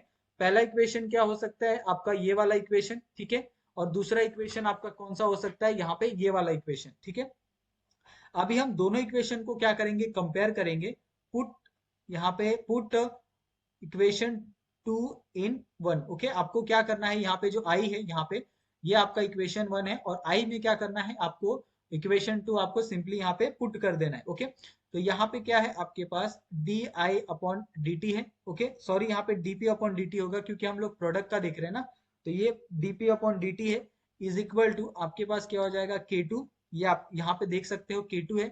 अभी यहाँ पे आई है, आई की वैल्यू की जगह हम क्या करेंगे, K1 लिखेंगे, यहाँ पे कॉन्सेंट्रेशन ऑफ ए लिखेंगे और यहाँ पे कॉन्सेंट्रेशन ऑफ बी लिखेंगे और डिवाइडेड बाय क्या करेंगे, K-1 करेंगे प्लस आपका K2 करेंगे। ओके, यहाँ से आपका K2 और K2 क्या हो जाएगा, कट हो जाएगा। ठीक है, तो यहाँ पे क्या बच जाएगा आपके पास, यहाँ पे बच जाएगा आपका K1 अपॉन K2। ठीक है, और नीचे क्या बन जाएगा, K-1 प्लस K2। अभी अगर आप देखो ये वाली वैल्यू को, अगर आप यहाँ पे ध्यान से देखो ना, तो इस वैल्यू को हम लोग क्या बोलते हैं, के ओवरऑल भी बोलते हैं। ठीक है, ये आपको फॉर्मूला है, के ओवरऑल का फॉर्मूला है, तो इसको हम क्या करते हैं, के ओवरऑल ही रहने देते हैं। ठीक है, काटते नहीं है और के ओवरऑल ऐसे ही लिखते हैं। और के ओवरऑल का फॉर्मूला क्या है आपका, 10⁵ है, मल्टीप्लाई बाय 10 है। ठीक है, अपॉन में यहाँ पे आप K-1 की जो वैल्यू है वो ऑलरेडी दी है, वो क्या है आपके पास, 10 आपके पास -4 है। ठीक है, और प्लस आपका यहाँ पे K2 की जो वैल्यू है वो कितनी दी है आपको, 10 दी है। ओके, ये आपके पास वैल्यू दी है। अगर आप इसको सॉल्व करते हो तो इसको सॉल्व करने के बाद कितनी वैल्यू आएगी यहाँ पे, ये आपके पास आएगी 10⁶ आ जाएगा। ठीक है, यहाँ पे आपके पास आ जाएगा 10⁵। ठीक है, यहाँ पे आ जाएगा 10+1। ठीक है, और अगर आप इसको सॉल्व करते हो तो यहाँ पे आपको जो वैल्यू मिलेगी वो आपको यहाँ पे लिखनी है। ठीक है, ये जो फाइनल आपका यहाँ पे, इसको आपको सॉल्व करना है और सॉल्व करके आपको इसकी जो वैल्यू है वो आपको यहाँ पे लिखनी है कि क्या वैल्यू यहाँ पे आती है। ठीक है, तो बहुत इजी है, बहुत ज्यादा आपको इतना भी ज्यादा टफ क्वेश्चन नहीं पूछा जाएगा। सिर्फ आपको क्या करना है, आपको जो सिंपल सा लॉजिक है वो आपको इस्तेमाल करना है। अगर आपको लॉजिक नहीं याद है तो आप आसानी से ये सारे क्वेश्चन को आप सॉल्व नहीं कर सकते। ओके, यहाँ पे मैं आपके पास एक और क्वेश्चन लेके आता हूँ जो CSI नेट 2023 में आया था। अभी आपका जो जून वाला एग्जाम हुआ था ना उसके अंदर, ये दिसंबर वाला नहीं, जो जून वाला एग्जाम हुआ था उसके अंदर, CSIR नेट जो 2023 का जो एग्जाम हुआ था ना उसके अंदर आपको ये क्वेश्चन देखने के लिए मिला था। ओके, इस क्वेश्चन में क्या पूछा है कि जो आपका H2O2 है, ओके, उससे आपका यहाँ पे ये रिएक्टेंट साइड है 2 प्लस प्लस आपका 2I, और इट गिव्स क्या हो रहा है, it gives the I2 plus आपका 2H2O। ओके, ये इसका फॉर्मेशन हो रहा है। यहाँ पे आपको सिंपली आपको क्या दिया था, मैकेनिज्म दिया था, और मैकेनिज्म से आपको क्या करना था, यहाँ पे जो रेट लॉ एक्सप्रेशन है, रेट लॉ है, वो आपको क्या करना था, यहाँ पे फाइंड करना था। ओके, और दूसरा था आपके पास H प्लस प्लस आई प्लस। ओके, और इससे आपका क्या फॉर्मेशन हो रहा है, एच आई का फॉर्मेशन हो रहा है, और ये आपका क्या है, रिवर्सिबल रिएक्शन है, जिसमें आपका K1 दिया है, K-1 दिया है। ठीक है, और यहाँ पे दूसरा आपके पास दिया है HOI। ठीक है, और इस प्लस आई, और इससे आपका किसका फॉर्मेशन हो रहा है, ये K2 है, इससे फॉर्मेशन हो रहा है आपका I2 का प्लस आपका OH माइनस का। ओके, और यहाँ पे एक और आपको दिया है OH माइनस दिया है। ठीक है, प्लस आपका H प्लस दिया था, और ये आपका K क्या है, K4 दिया है। ठीक है, और K4 से आपका किसका रिएक्शन हो रहा है, H2O का दिया है। ठीक है, उसके बाद यहाँ पे आपका HI दिया है, और HI से H2O2, यहाँ पे इसमें आपका जो K4 है ये आपका K3 हो गया। यहाँ पे आपका H2O प्लस आपका HOI का यहाँ पे फॉर्मेशन आपको दिया है। ओके, और आपको क्या पूछा है, यहाँ पे जो रेट लॉ एक्सप्रेशन है ना वो आपको यहाँ पे पूछा था, रेट लॉ एक्सप्रेशन आपको पूछा था ये एग्जाम में। बहुत से बच्चों को क्या लगेगा कि ये बहुत बहुत क्या है, टफ क्वेश्चन है। ओके, लेकिन ये टफ नहीं है, थोड़ा सा ट्रिकी है। आपको ये देखना पड़ेगा कि इसके अंदर क्या है। ओके, अभी जैसे हमने, अगर हम पिछले लेक्चर को थोड़ा सा याद करें तो हमें पता है कि रेट लॉ एक्सप्रेशन हम लोग कौन से स्टेप का निकालते हैं, तो हम लोग निकालते हैं जो सबसे स्लोएस्ट स्टेप होता है ना, स्लोएस्ट स्टेप का हम लोग कभी भी रेट डिटरमाइन करते हैं, क्योंकि हम उसको अच्छी तरह से क्या कर सकते हैं, एग्जामाइन कर सकते हैं। हम लोग फास्ट रिएक्शन को बहुत अच्छे से प्रॉपर तरीके से एग्जामाइन नहीं कर सकते। जैसे न्यूक्लियर फिजन होता है, किस तरीके से होता है वो सारा अजम्पशन है। ओके, लेकिन आप ये बता सकते हो कि डिस्टिलेशन प्रोसेस किस तरीके से होता है, नमक में पानी किस तरीके से घुलता है, वो सारी चीजें आप बहुत अच्छे से बता सकते हो। उसके लिए आपको, आप ऑब्जर्वेशन भी उसका कर सकते हो, लेकिन जो रेडिएशन होता है या फिर जो आपका न्यूक्लियर फ्यूजन होता है उस चीज को आप क्या कर सकते हो, अच्छे से आप नहीं बता सकते। ओके, तो ये थोड़ा सा एक फर्क होता है स्लो और फास्ट रिएक्शन में। इसके लिए जब भी आपको रेट कैलकुलेट करना हो तो आप हमेशा क्या करते हो, स्लो स्टेप का रेट कैलकुलेट करते हो। ओके, अभी यहाँ पे जो रेट डिटरमाइनिंग स्टेप है ना, ओके, रेट डिटरमाइनिंग स्टेप हम लोग किसका करते हैं, स्लो स्टेप का करते हैं। ठीक है, यहाँ पे जो सबसे स्लो स्टेप होगा, स्लो स्टेप क्या होगा, यहाँ पे जो एच आई है, ओके, एच आई प्लस आपका H2O2 है ना, इससे आपका किसका फॉर्मेशन हो रहा है, ये K2 है। इससे आपका फॉर्मेशन हो रहा है H2O का और प्लस आपका HOI का। आपको पता है वाटर का फॉर्मेशन थोड़ा धीरे होता है, इसके लिए हम क्या करेंगे, इसका जो रेट ऑफ रिएक्शन है उसको हम लोग लिखेंगे, ठीक है। यहाँ पे क्या आ जाएगा, माइनस DHI आएगा अपॉन आपका DT, ठीक है, is equal to minus DH2O2 divided by यहाँ पे आपका DT is equal to product में क्या है आपका यहाँ पे DH2 है अपॉन में DT, ठीक है, इज इक्वल टू आपका यहाँ पे क्या है DOI है अपॉन में क्या है DT। और यहाँ पे हम क्या करेंगे, यहाँ पे K है, K2 है, ठीक है, यहाँ पे आएगा आपका concentration of HI, concentration of H2O2 आएगा, ठीक है, ये आपका आ गया। और आपको पता है कि यहाँ पे जो आपका HI है ये आपका क्या है, इंटरमीडिएट है। अगर आप ध्यान से देखोगे पूरे रिएक्शन को तो आपको पता चल जाएगा कि इसके अंदर इंटरमीडिएट कौन सा है, क्योंकि HI और HI आपको दोनों जगह देखने के लिए मिल रहा है। यहाँ पे आपको रिएक्टेंट में भी देखने के लिए मिल रहा है और यहाँ पे आपको सॉरी यहाँ पे प्रोडक्ट में भी और रिएक्टेंट में भी आपको दोनों जगह ये सारी चीजें आपको देखने के लिए मिल रही है। इसके लिए हम ऐसा आपको कह रहे हैं, ठीक है। तो ये आपको समझ में आ गया होगा कि किस तरीके से आपको करना है। अगर आपके पास यहाँ पे रेट डिटरमाइनिंग स्टेप में आपके पास अगर कोई इंटरमीडिएट मिलता है ना, तो हम क्या करते हैं, उस इंटरमीडिएट को सॉल्व करते हैं। और उस इंटरमीडिएट को सॉल्व करने के लिए हम लोग दो मेथड का इस्तेमाल करते हैं। वो है आपका स्टडी स्टेट अप्रोक्सीमेशन या फिर आपका प्री इक्विलिब्रियम अप्रोक्सीमेशन, ओके। ये आपके पास क्या होते हैं, दो मेथड होते हैं जिसका हम क्या करते हैं, इस्तेमाल करते हैं, ओके। अभी यहाँ पे हम लोग किस मेथड का इस्तेमाल करेंगे वो थोड़ा सा आपके जानने के लिए है। इसके अंदर हम लोग इस्तेमाल करेंगे प्री इक्विलिब्रियम, ओके, एप्लीकेशन का, ओके। अभी यहाँ पे प्री इक्विलिब्रियम हमने क्यों इस्तेमाल किया, यहाँ पे हमने प्री इक्विलिब्रियम इसके लिए इस्तेमाल किया क्योंकि हम लोग ये किस में कर रहे हैं, हम लोग ये कर रहे हैं आपका फास्ट स्टेप में कर रहे हैं, ओके। फास्ट स्टेप में जब भी आपको पूछा जाए तो फास्ट में आपको कभी भी प्री इक्विलिब्रियम का इस्तेमाल करना होता है। यहाँ पे अगर आप देखोगे तो के ओवरऑल का जो इक्वेशन है, ओके, वो हम लोग एज इट इज रखते हैं, is equal to K overall का इक्वेशन क्या था आपका, K upon K-1 is equal to HI का कॉन्सेंट्रेशन अपॉन यहाँ पे कॉन्सेंट्रेशन ऑफ H2O2, ठीक है, ये वैल्यू थी। यहाँ पे सिंपली आपको HI की वैल्यू यहाँ पे फाइंड करनी थी, जो आपकी वैल्यू क्या होगी, K अपॉन K-1 होगी। यहाँ पे आपका H प्लस आ जाएगा, ठीक है, यहाँ पे आपका I आएगा, ठीक है, और यहाँ पे ये क्या होगा आपका इक्वेशन नंबर 2 होगा, ओके। तो ये आपको समझ में आ गया। और इसी तरीके से क्या होगा आपका जो पूरा इक्वेशन होगा वो डिपेंड होगा। और यहाँ पे आप देख सकते हैं कि यहाँ पे HI का जो एक रेट डिटरमाइनिंग स्टेप है वो हमने निकाल दिया, सिर्फ हमने उतना ही बोला था। अगर आपको रेट डिटरमाइनिंग स्टेप दिया हो तो आप उससे मैकेनिज्म भी फाइंड कर सकते हो। सिर्फ आपको ये पता होना चाहिए कि रिएक्शन क्या है। अगर आपको रिएक्शन पता है तो आप आसानी से ये सारी चीजों को सॉल्व कर सकते हो, ओके। अगर आपको और भी क्वेश्चन चाहिए तो हम और भी क्वेश्चन को यहाँ पे दे सकते हैं आपके लिए, ठीक है। वो हम आपको वीडियो के लास्ट में आपको बहुत सारे जो क्वेश्चन है वो आप एक साथ दे देंगे, ठीक है, और उसको हम सॉल्व भी करेंगे कि किस तरीके से वो सारी चीजें सॉल्व होती है, ओके।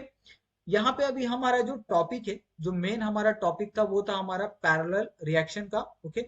वो हम लोग क्या करते हैं, यहाँ पे स्टार्ट करते हैं।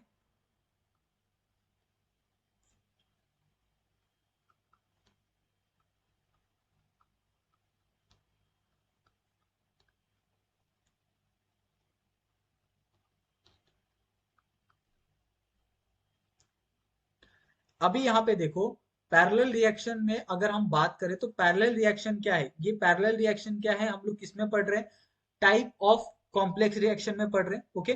तो हम लोग इसको भी कह सकते हैं it is a type of complex reaction. इसमें कोई अलग बात नहीं है क्योंकि ये हमने पहले ही देखा है, पिछले ही लेक्चर में देखा है, ओके, कि ये क्या है, टाइप ऑफ कॉम्प्लेक्स रिएक्शन है। और ऑलरेडी आने वाले लेक्चर में हम लोग और तीन टाइप के बारे में यहाँ पे पढ़ेंगे, ओके। इसके अंदर आपको मोर देन वन आपको प्रोडक्ट और यहाँ पे आपको देखने के लिए मिलता है, ओके। मोर देन, यहाँ पे आपको more than one product, okay, more than one product आपको इसके अंदर देखने के लिए मिलता है, ये भी सही बात है। और ये किससे फॉर्म होता है, इस फॉर्म बाय, ओके, इस फॉर्म ओनली सिंगल रिएक्टेंट से, ओके। अभी आप सिंगल रिएक्टेंट की बात करोगे तो ऑफ कोर्स हम लोग इसके अंदर एक ही रिएक्टेंट लेते हैं और एक रिएक्टेंट से हमारा क्या हो रहा है, दो प्रोडक्ट का फॉर्मेशन होता है। जैसे हम लोग कभी भी कॉम्प्लेक्स रिएक्शन को कैसे लिखते हैं, जैसे आपके पास ए रिएक्टेंट है, ए से हम लोग क्या जा रहे हैं, पी पे जा रहे हैं, और P से वापस हम किस पे जा रहे हैं, B पे जा रहे हैं। यानी A से आपका P का भी प्रोडक्ट का फॉर्मेशन हुआ और A से आपका B का भी प्रोडक्ट का फॉर्मेशन हुआ। ओके, जैसे आप इस तरीके से लिख सकते हो, जैसे आपके पास ये प्रोडक्ट है, इससे आपका Q का भी फॉर्मेशन हुआ और यहाँ पे आपका R का भी फॉर्मेशन हुआ। ओके, इसको भी हम, जैसे ये P है, P से आपका A का भी फॉर्मेशन हुआ और यहाँ पे आपका B का भी फॉर्मेशन हुआ, यानी दोनों चीजों का यहाँ पे फॉर्मेशन होता है। और एक और जो इम्पोर्टेंट है कि इसके अंदर आपको कोई भी इंटरमीडिएट आपको देखने के लिए नहीं मिलते हैं, ये चीज आप ध्यान रखो। पैरेलल रिएक्शन में और कॉन्जिक्यूटिव रिएक्शन में यही फर्क होता है कि कॉन्जिक्यूटिव में आपको जो इंटरमीडिएट है वो आपको देखने के लिए मिलते हैं, लेकिन आपको पैरेलल में इंटरमीडिएट देखने के लिए नहीं मिलते। ओके, अभी हम क्या करेंगे, इसका अगर हम काइनेटिक्स फाइंड करें किसी क्योंकि हम लोग सबका काइनेटिक्स फाइंड करते हैं, तो इसका भी हम क्या करेंगे, काइनेटिक्स को फाइंड करेंगे कि काइनेटिक्स ऑफ यहाँ पे पैरेलल रिएक्शन क्या होगा। Okay, kinetics of parallel reaction, तो ये बहुत इंपॉर्टेंट है क्योंकि ये फाइंड करना बहुत जरूरी है, क्योंकि इसके ऊपर ही आपका जो पूरा पैरेलल रिएक्शन होगा वो डिपेंड करेगा। ओके, सपोज मेरे पास क्या है, एक रिएक्शन है, ठीक है, ये रिएक्शन क्या है, मेरे पास जैसे एक रिएक्टेंट है, इस रिएक्टेंट से क्या हो रहा है, यहाँ पे आपका Q का भी फॉर्मेशन हो रहा है और इसी रिएक्टेंट से क्या हो रहा है, मेरे पास R का भी फॉर्मेशन हो रहा है। जब ये P से Q का फॉर्मेशन हो रहा है तो यहाँ पे आपका K1 बन रहा है, और जब ये P से R का फॉर्मेशन हो रहा है तो यहाँ पे K2 का फॉर्मेशन यहाँ पे आपको देखने के लिए मिल रहा है। ओके, यानी अगर आप P से Q में जाते हो तो यहाँ पे ये किस में हो रहा है, यहाँ पे इसका रेट कांस्टेंट क्या आ रहा है, K1 आ रहा है। जब आप P से यहाँ पे आर में जाते हो तो इसका जो रेट कांस्टेंट आ रहा है वो क्या आ रहा है, आपका K2 आ रहा है। ओके, तो ये आपको समझ में आ गया होगा, आई थिंक आपको इसके अंदर कोई दिक्कत नहीं हो रही। ओके, अभी सपोज अगर मैं यहाँ पे जो टाइम है, टाइम को अगर मैं जीरो रखता हूँ, ओके, अगर मैंने टाइम को जीरो रखा तो यहाँ पे जो आपका प्रोडक्ट है, ठीक है, रिएक्टेंट है, जब ये रिएक्टेंट यहाँ पे कन्वर्ट होता है आपका प्रोडक्ट में, तो ऑफकोर्स यहाँ पे क्या होगा, ये पी नॉट होगा, क्योंकि यहाँ पे आपका रिएक्टेंट कुछ नहीं है, रिएक्टेंट यहाँ पे 100% है। जब ये प्रोडक्ट में यहाँ पे बनेगा, क्यू बनेगा, तब यहाँ पे जो टाइम होगा वो टाइम क्या होगा, T1 होगा। ओके, टी होगा, और यहाँ पे टी टाइम होने के बाद जो इसका यहाँ पे T1 का ये बनेगा, वो क्या बनेगा, यहाँ पे कॉन्सेंट्रेशन ऑफ क्यू बनेगा। उसी तरीके से जब आप रिएक्टेंट से यहाँ पे आर की तरफ जाते हो, अगर वो सपोज स्टडी स्टेट में पी नॉट है, तो जब वो T1 में जाएगा, यहाँ पे T1 is equal to T में जाएगा, तो यहाँ पे जो T1 की वैल्यू बनेगी वो क्या बनेगी, आपके पास कॉन्सेंट्रेशन ऑफ R बनेगी। ओके, तो ये एक सिंपल सा तरीका है कि अगर आप सपोज अगर आप रेस्ट पे हो, कुछ भी नहीं कर रहे हो, तो ऑफकोर्स वहां पे जो एनर्जी होगी, टाइम होगा, वो जीरो ही होगा। वहां पे 100% आपके पास पूरी कैपेसिटी रहेगी, 100% आपके पास एनर्जी रहेगी। जब आप थोड़ा सा काम करोगे तभी तो आपके पास जो एनर्जी है वो आपकी एनर्जी थोड़ी सी कम होगी, और वो एनर्जी आपके दूसरे साइड पे जाएगी जहां पे आप काम कर रहे हो, या फिर आपका उसके अंदर टाइम लगेगा। ओके, तभी हम कंसिडर कर सकते हैं ना, अगर आप कहीं पे बैठे हो, ओके, और अगर आपको कोई काम कहा जाए लेकिन आप बैठे ही हो, तो हम उसमें ना टाइम कैलकुलेट करेंगे, ओके, ना ही उस काम में जो आपका एक मेहनत लगी है, एनर्जी लगी है, उसको हम काउंट करेंगे। काउंट कब किया जाता है, जब आप उठ के उस काम में लग जाओगे, तब वहां से आपका टाइम स्टार्ट होगा कि इसने यहां से इस टाइम से ये काम स्टार्ट किया है और इसकी इतनी एनर्जी वहां पे गई है। ओके, तो इस तरीके से क्या होता है, हम लोग जो ये है पैरेलल रिएक्शन का जो एक इस रिएक्शन का वो है, वो हम लोग क्या करते हैं, फाइंड करते हैं। ओके, अगर आपको suppose value of concentration of P Q R निकालना हो एट टाइम टी पे, तो आप कैसे निकालोगे, ये भी तो आपके पास एक क्वेश्चन हो सकता है ना। Okay, let value of, okay, value of concentration of, यहाँ पे कॉन्सेंट्रेशन ऑफ ए दिया है, ठीक है, यहाँ पे कॉन्सेंट्रेशन ऑफ बी दिया है, यहाँ पे कॉन्सेंट्रेशन ऑफ सी दिया है। ओके, पी क्यू आर दिया है, आप ए बी सी ले लो, यहाँ पे चाहे तो आप पी क्यू आर ही ले लेते हैं, क्योंकि ये आपको थोड़ा सा इजी पड़ेगा। यहाँ पे ए है, बी है, यहाँ पे सी है, तो इसकी जगह हम क्या कर देते हैं, यहाँ पे ये आपका पी हो गया, ये आपका क्यू हो गया, ये आपका आर हो गया। Okay, at time T, okay, at time T. अभी आपको क्या करना है, यहाँ पे सभी का कॉन्सेंट्रेशन दिया है एट टाइम टी पे।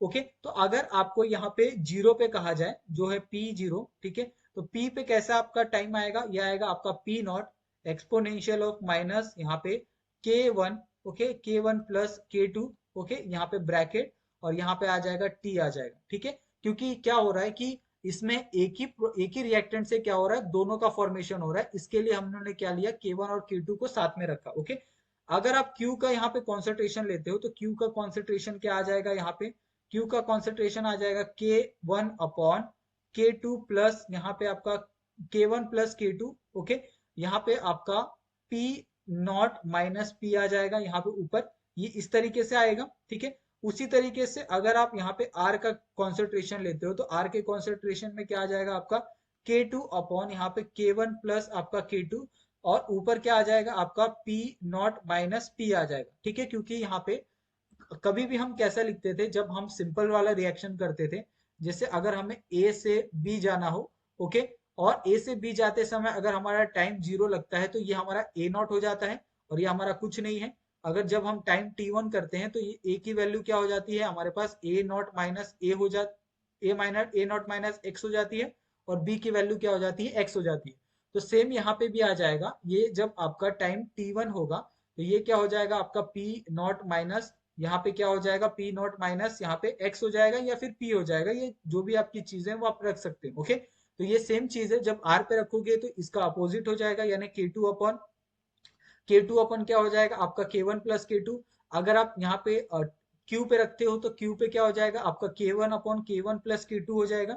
ठीक है, बहुत सिंपल है, आप आसानी से ये सारी चीजों को कर सकते हो। एक बार सिर्फ आपको क्या करना है, ये सारी चीजों को समझना है और आप आसानी से ये सारी चीजों को यहाँ पे कर सकते हो। ओके, अगर आपको इसी के अंदर अगर आपको किसी ने ग्राफ पूछ लिया, ओके, सपोज अगर आपको यहाँ पे ग्राफ अगर किसी ने पूछ लिया कि अगर आपको इसका जो ग्राफिकल रिप्रेजेंटेशन है, ओके, अब वो आप कैसे करोगे, ग्राफिकल रिप्रेजेंटेशन। ओके, ये यहाँ पे मैं क्यों लिख रहा हूँ, क्योंकि ये इसी से रिलेटेड है ना, इसके लिए। ओके, अगर आपको इस चीज का कोई ग्राफिकल रिप्रेजेंटेशन पूछ लेता है तो आप कैसे निकालोगे, ये आपके ऊपर एक डाउट आ जाएगा। ओके, तो सपोज हमारे पास एक क्या है, रिएक्टेंट है।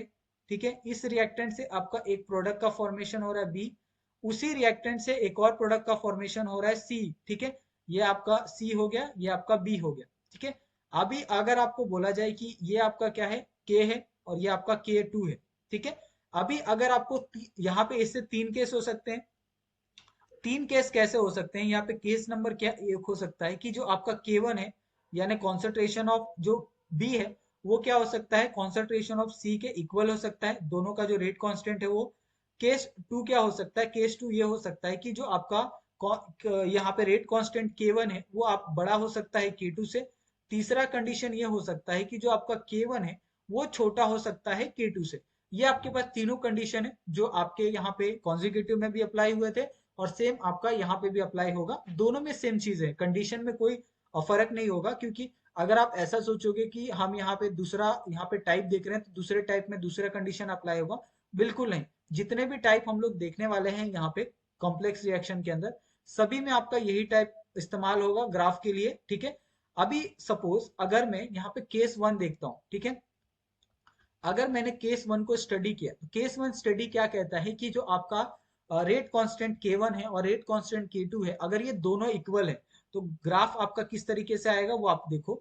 सपोज यहाँ पे ये आपका क्या हो गया, एक्स एक्सिस हो गया, और ये क्या हो गया आपका वाई एक्सिस हो गया, और ये आपका जीरो हो गया।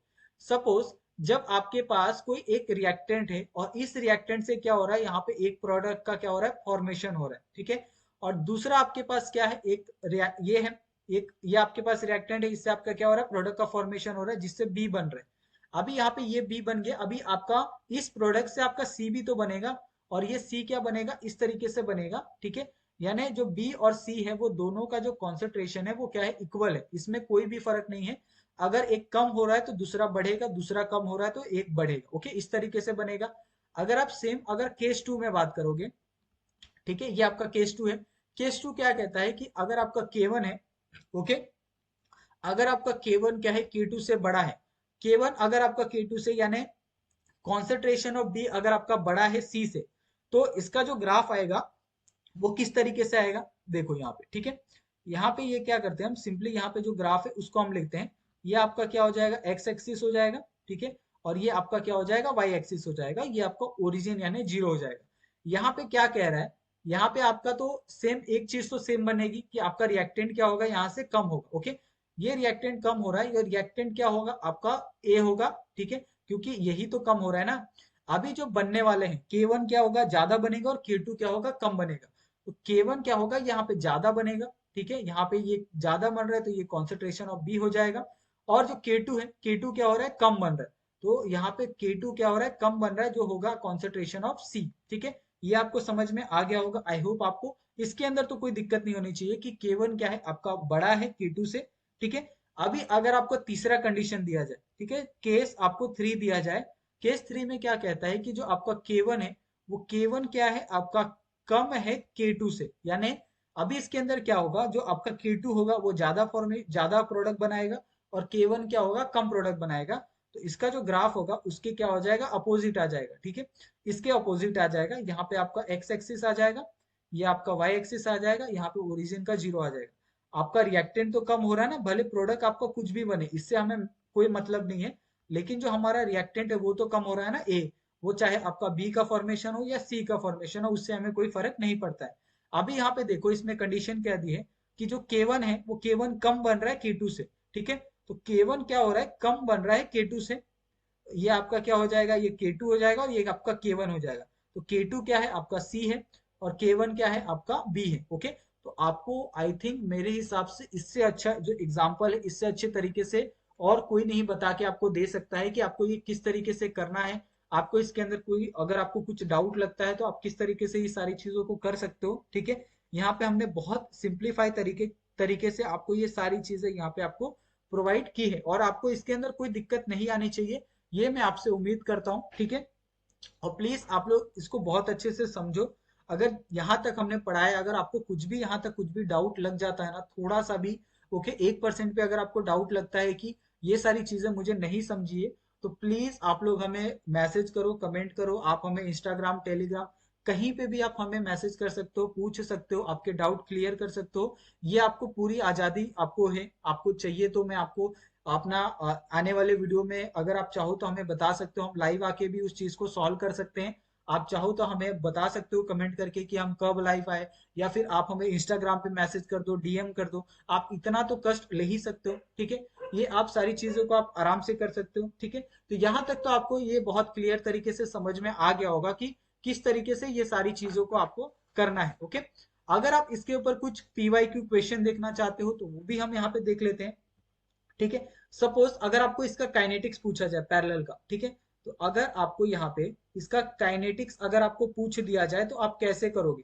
Okay, kinetics of parallel reaction, क्योंकि ये भी तो बहुत इंपॉर्टेंट है ना, क्योंकि हम लोग काइनेटिक्स, अगर केमिकल काइनेटिक्स के अंदर अगर हम लोग किसी का काइनेटिक्स देखेंगे नहीं तो हमें कैसे पता चलेगा कि इसका काइनेटिक्स कैसे आएगा, और हमें इसका पढ़ने का क्या मतलब हुआ, ये आप मुझे बताओ। इसके लिए हम लोग क्या करते हैं, हर एक इक्वेशन का, हर एक टर्म का हम लोग क्या करते हैं, काइनेटिक्स को हम लोग स्टडी करते हैं। ओके, तो यहाँ पे भी हम लोग पैरेलल रिएक्शन का काइनेटिक्स पढ़ेंगे। ठीक है, सिंपल सा आपके पास रिएक्शन था पैरेलल, कि अगर आपके पास एक रिएक्टेंट है, एक रिएक्टेंट से आपका क्या हो रहा है, दो प्रोडक्ट का फॉर्मेशन होगा, बी भी बनेगा और यहाँ पे सी भी बनेगा। ओके, ये आपका बनेगा K1 पे और ये आपका बनेगा K2 पे।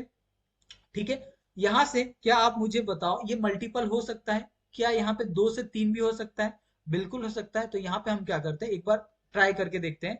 यहाँ पे सपोज आपका डी भी बन रहा है और ये आपका बन रहा है K3 पे बन रहा है। ओके, ये आपका तीनों के तीनों क्या है, प्रोडक्ट है। ठीक है, यहाँ पे मैं लिख देता हूँ, ये सारे के सारे प्रोडक्ट है, चाहे आपका ए हो गया, और सॉरी यहाँ पे आपका ये बी हो गया, चाहे आपका सी हो गया या आपका डी हो गया, ये सारे के सारे क्या है, आपके पास प्रोडक्ट है।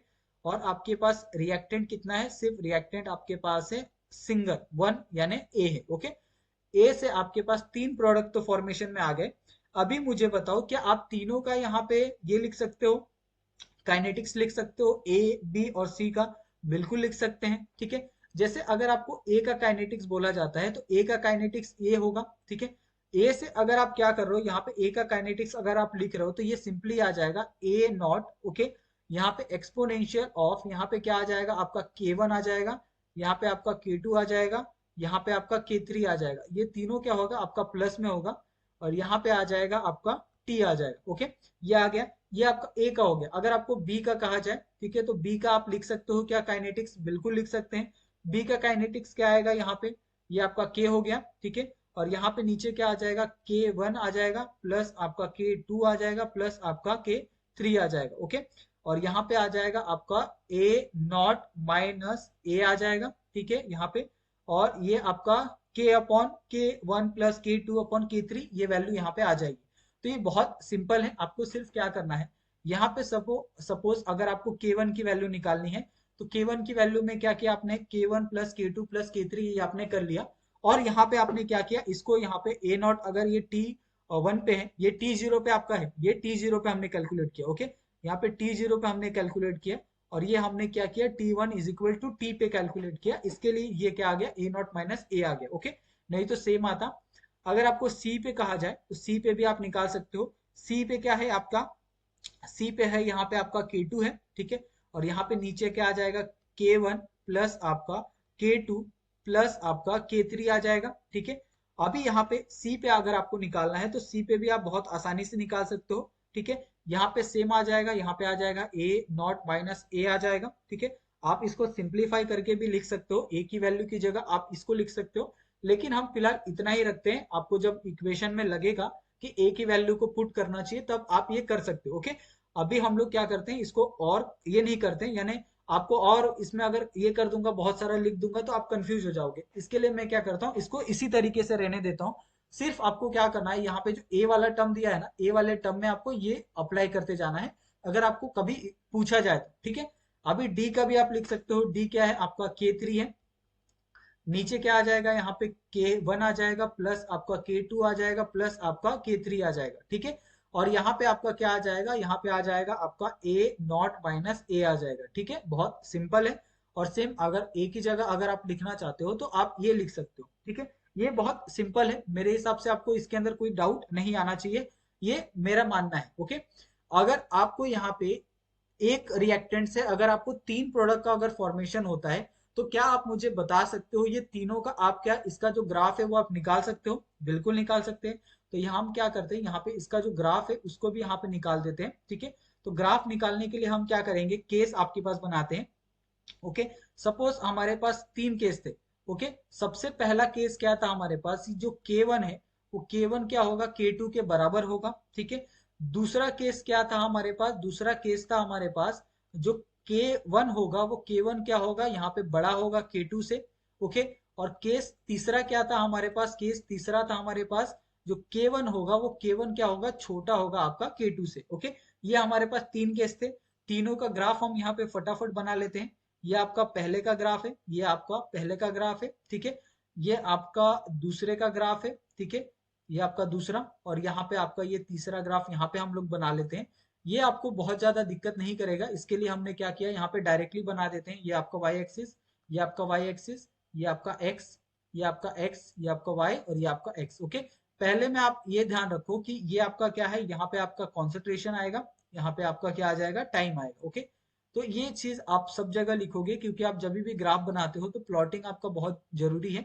अगर आपने प्लॉट नहीं किया है तो आपका जो मार्क्स है वो कट जाता है। ओके, यहाँ पे सब में क्या होगा, जो रिएक्टेंट है वो रिएक्टेंट क्या हो रहा है, कम हो रहा है, ठीक है। ये सब में होगा क्योंकि रिएक्टेंट से ही तो प्रोडक्ट का फॉर्मेशन हो रहा है ना, तो रिएक्टेंट सब में सेम रहेगा। ओके, प्रोडक्ट अलग अलग फॉर्म हो सकते हैं, किसी में ज्यादा हो सकते हैं, किसी में कम हो सकते हैं, किसी में इक्वल हो सकते हैं।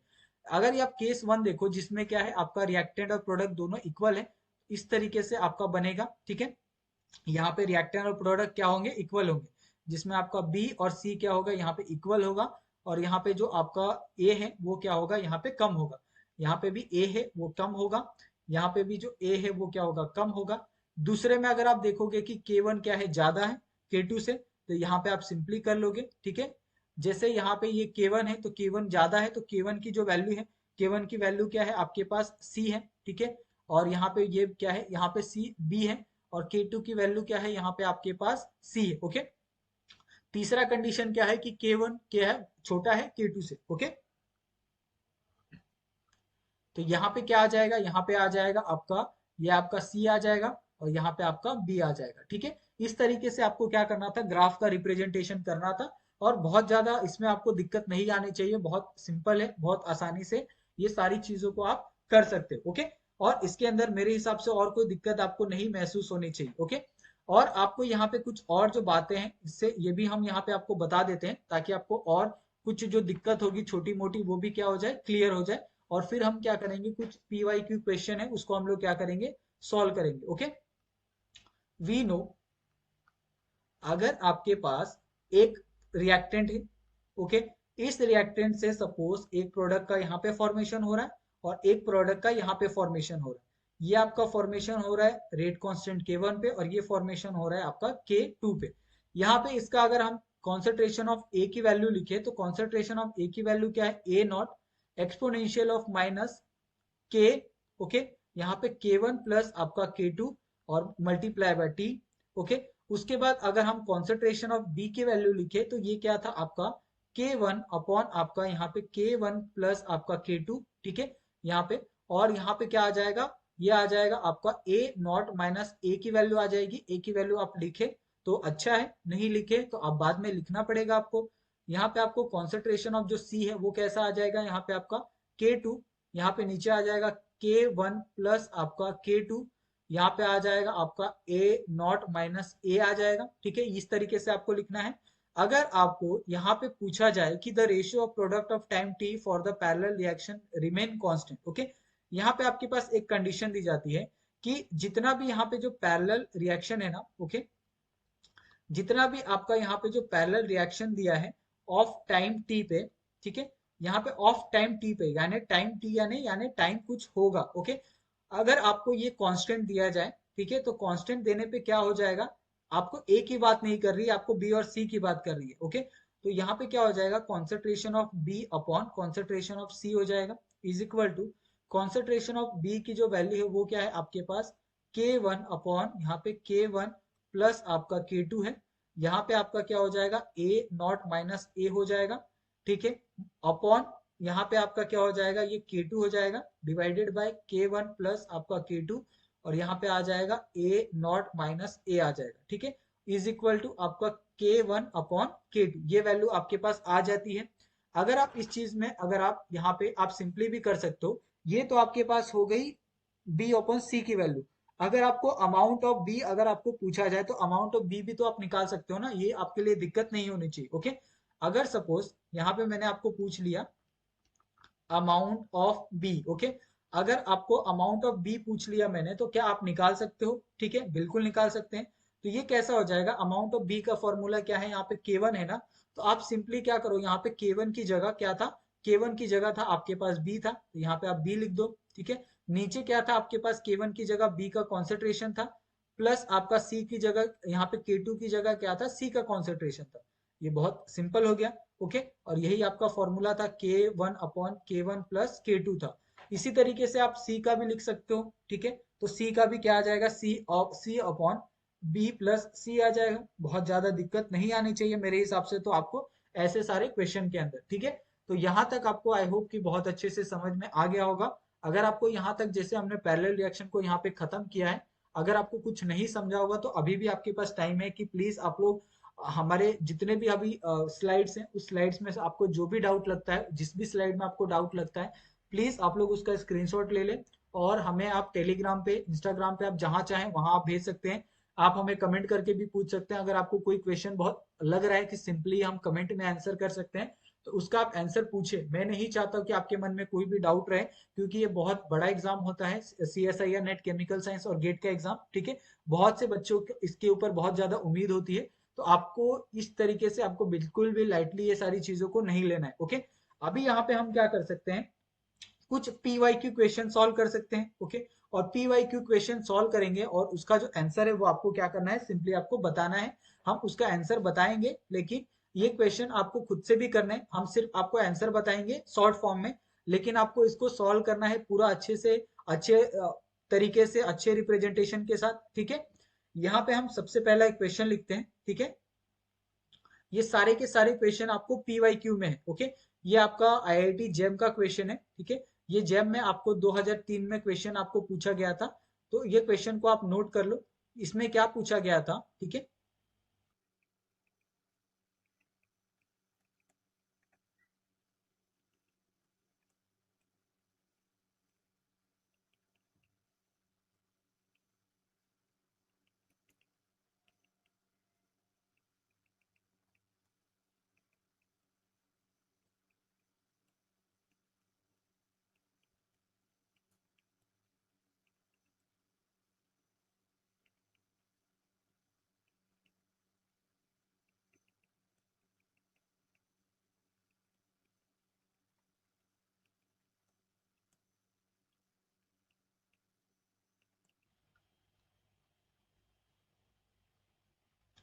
अभी यहाँ पे देखो, आपको एक बहुत ही सिंपल सा क्वेश्चन पूछा है, ओके।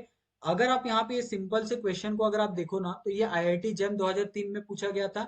इसमें आपको क्या पूछा है, एक एलिमेंट्री रिएक्शन दिया है, ओके। जहां पे आपको क्या बोला है कि यहाँ पे आपका ए से सी का भी फॉर्मेशन हो रहा है, और ए से आपका यहाँ पे बी का भी फॉर्मेशन हो रहा है, ओके। ये आपका क्या हो गया, K1 हो गया, ठीक है। यहाँ पे आपका ये K1 हो गया, और ये आपका क्या हो गया, K2 हो गया।